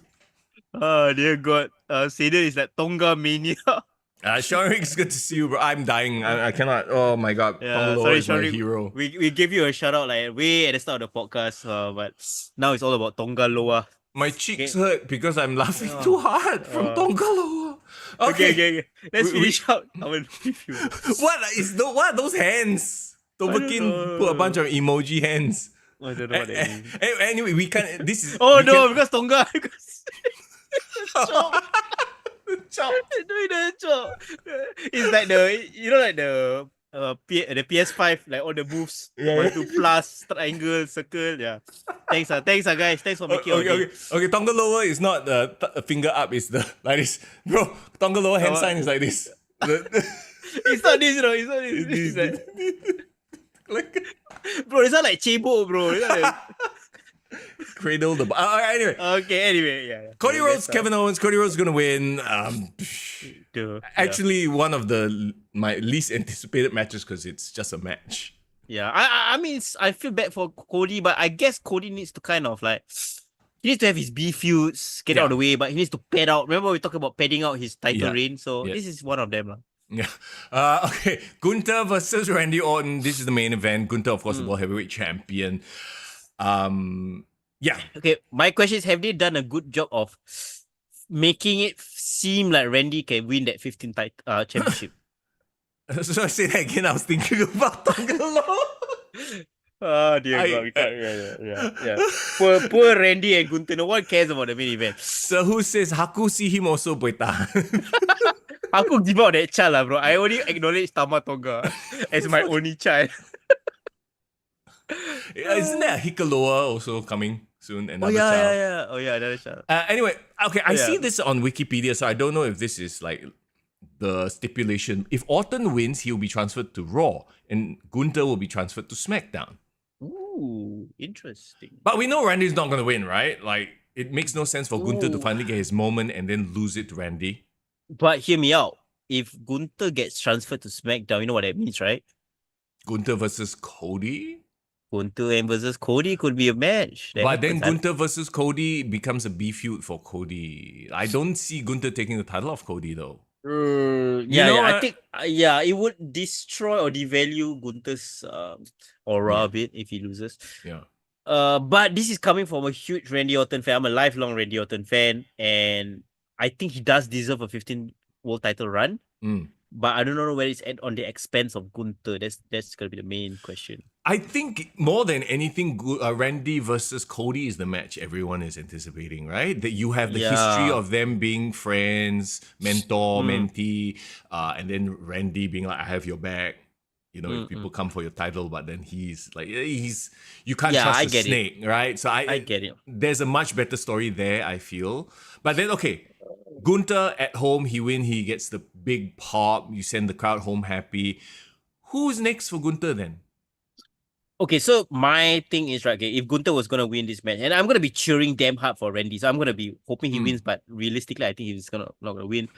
I hope somebody comes out after the show to like straight away like kind of challenge. So like he's going to be the next big monster feud, right?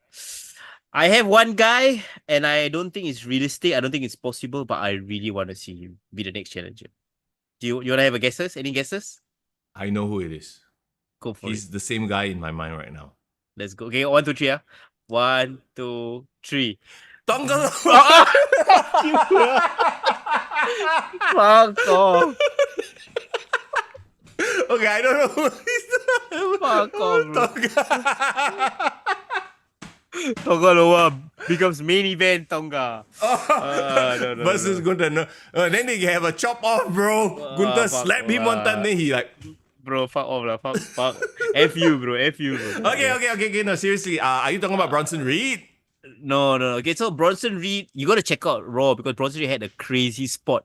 Yeah. Tsunami Braun on a car, right? I saw that. Yeah. So I think they're gonna have their own feud. If they're gonna bring one guy back that hasn't been on TV for a while to be the main guy, it should be Brock Lesnar, bro. Oh my god. Okay, so this has been like the dream match for the longest time, Gunther Brock, right? Yeah. Wow. But is he quote unquote cleared or not? Like PR wise, not legally. He's fine legally. There was no actual direct reference and legal case against him. But is he in a PR sense okay to go? That's always going to be the big question. Can you imagine the crowd pop in Germany if Brock Lesnar appears to have a stare down with Gunther to finish off the show? Yeah, dude, you selling me on this shit, man. Oh, bro. Dude, bro, and imagine Bad Blood can be their first match, but then it ends in a schmoz or something happen, and then they can have Survivor Series as the real big match. You know what I mean? I like it. Yeah, but there's a big but. Very realistic, or whether it can happen. That's the Because outside of Brock, right? Who else? Seth, like, isn't he healing? Yeah, because Damien is stuck with Finn. Yeah. Sami Zayn. No, he's doing a tag thing with Jay. No. I mean, you could put, but then we would all know that is obviously a side quest because Sami Zayn's not winning the World Heavyweight Championship. Yeah. Okay, in terms of the main eventers that can elevate back into the scene, Jey Uso, Sami Zayn.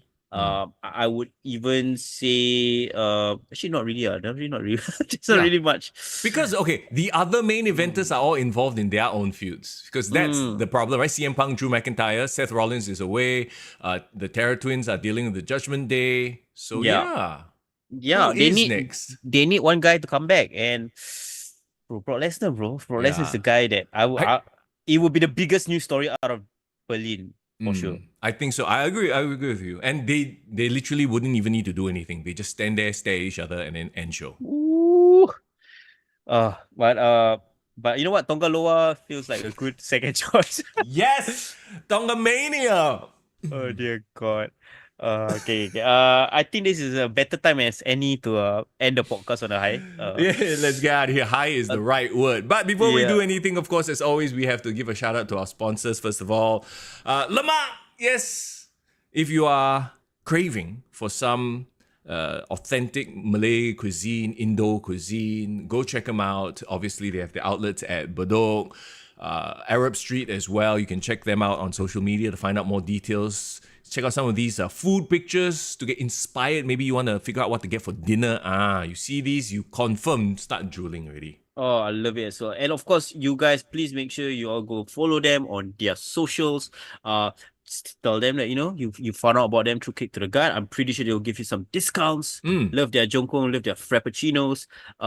And again, guys, we are more than happy to promote any one of your products. If you guys would love to work with us or want to you guys have any products or any brands that you guys want us to sponsor or work with, let them know, man, or hit us up, because we want to promote you guys, especially if you love wrestling, bro. If you're a wrestling fan. So this guy who runs the store, huge wrestling fan, but he's an uncle, so he's more from his 80s. He's more of a Hulk Hogan guy, Macho Man guy. So hey, I'm sure there's some cool millennials running companies who love wrestling, want to get involved in wrestling. You want to promote your stuff, please reach out to us as well. Hey, talking about cool guys, I mean, let's talk about SPW. They're doing tryouts tomorrow, Wednesday, 28th of August. So if you think you have what it takes to lay the smack down, learn how to take a front bump without crushing your PP. Oh, dear God, yeah. Damn. Learn how to do this. Okay. Okay. Like I see you, fam. I see you, fam. Go check out their SPW tryouts, and of course, stand by. The SPW anniversary show is coming up really soon. I can't wait to get. Hopefully, maybe we'll get Black Arrow, the Singapore champion, because he's defending it there, I believe, if I'm not mistaken. Yeah, we'll definitely get me on the show for sure. But be sure to follow them on their social media pages as well to find out about their next events, SG Pro Wrestling. All right, that's it. What a show. And once again, we have so much more to talk about after Bash in Berlin, because our next show will be the Bash in Berlin review, as well as AEW All Out preview. Yes, correct. And of course, staying on a local wrestling subject, if you guys want to check out some wrestling this weekend, be sure to go to Singapore Night Fest, because Grapplemax having a very interesting, innovative theater/pro wrestling storytelling that you will love to check out. Don't miss it. It's at Cathay Green in front of SMU/the Cathay at Dhoby Ghaut. Please let them know that I would like to see Dave do Tonga lower chops. Oh, dear God, yes. That would make my day. Okay. So yes, our next show, we are going live, but at a very special time. We'll probably announce it really soon, yeah? That's correct. Just stay tuned to our Discord channel. Links in the description, right? But yeah, come join our Discord. That's where we chat more about wrestling. But that's it. All right, it's time to wrap things up. Tonga Mania is running wild, and I cannot take any more of it, so I need to go and take a cold shower right now. Yeah, please. That's what I do after I wake up. Okay, anyway. Please take a cold shower and enjoy your week, bro. Bro, enjoy your week, bro. Don't continue chebok, bro. Bye. We are out of here, y'all. Oh.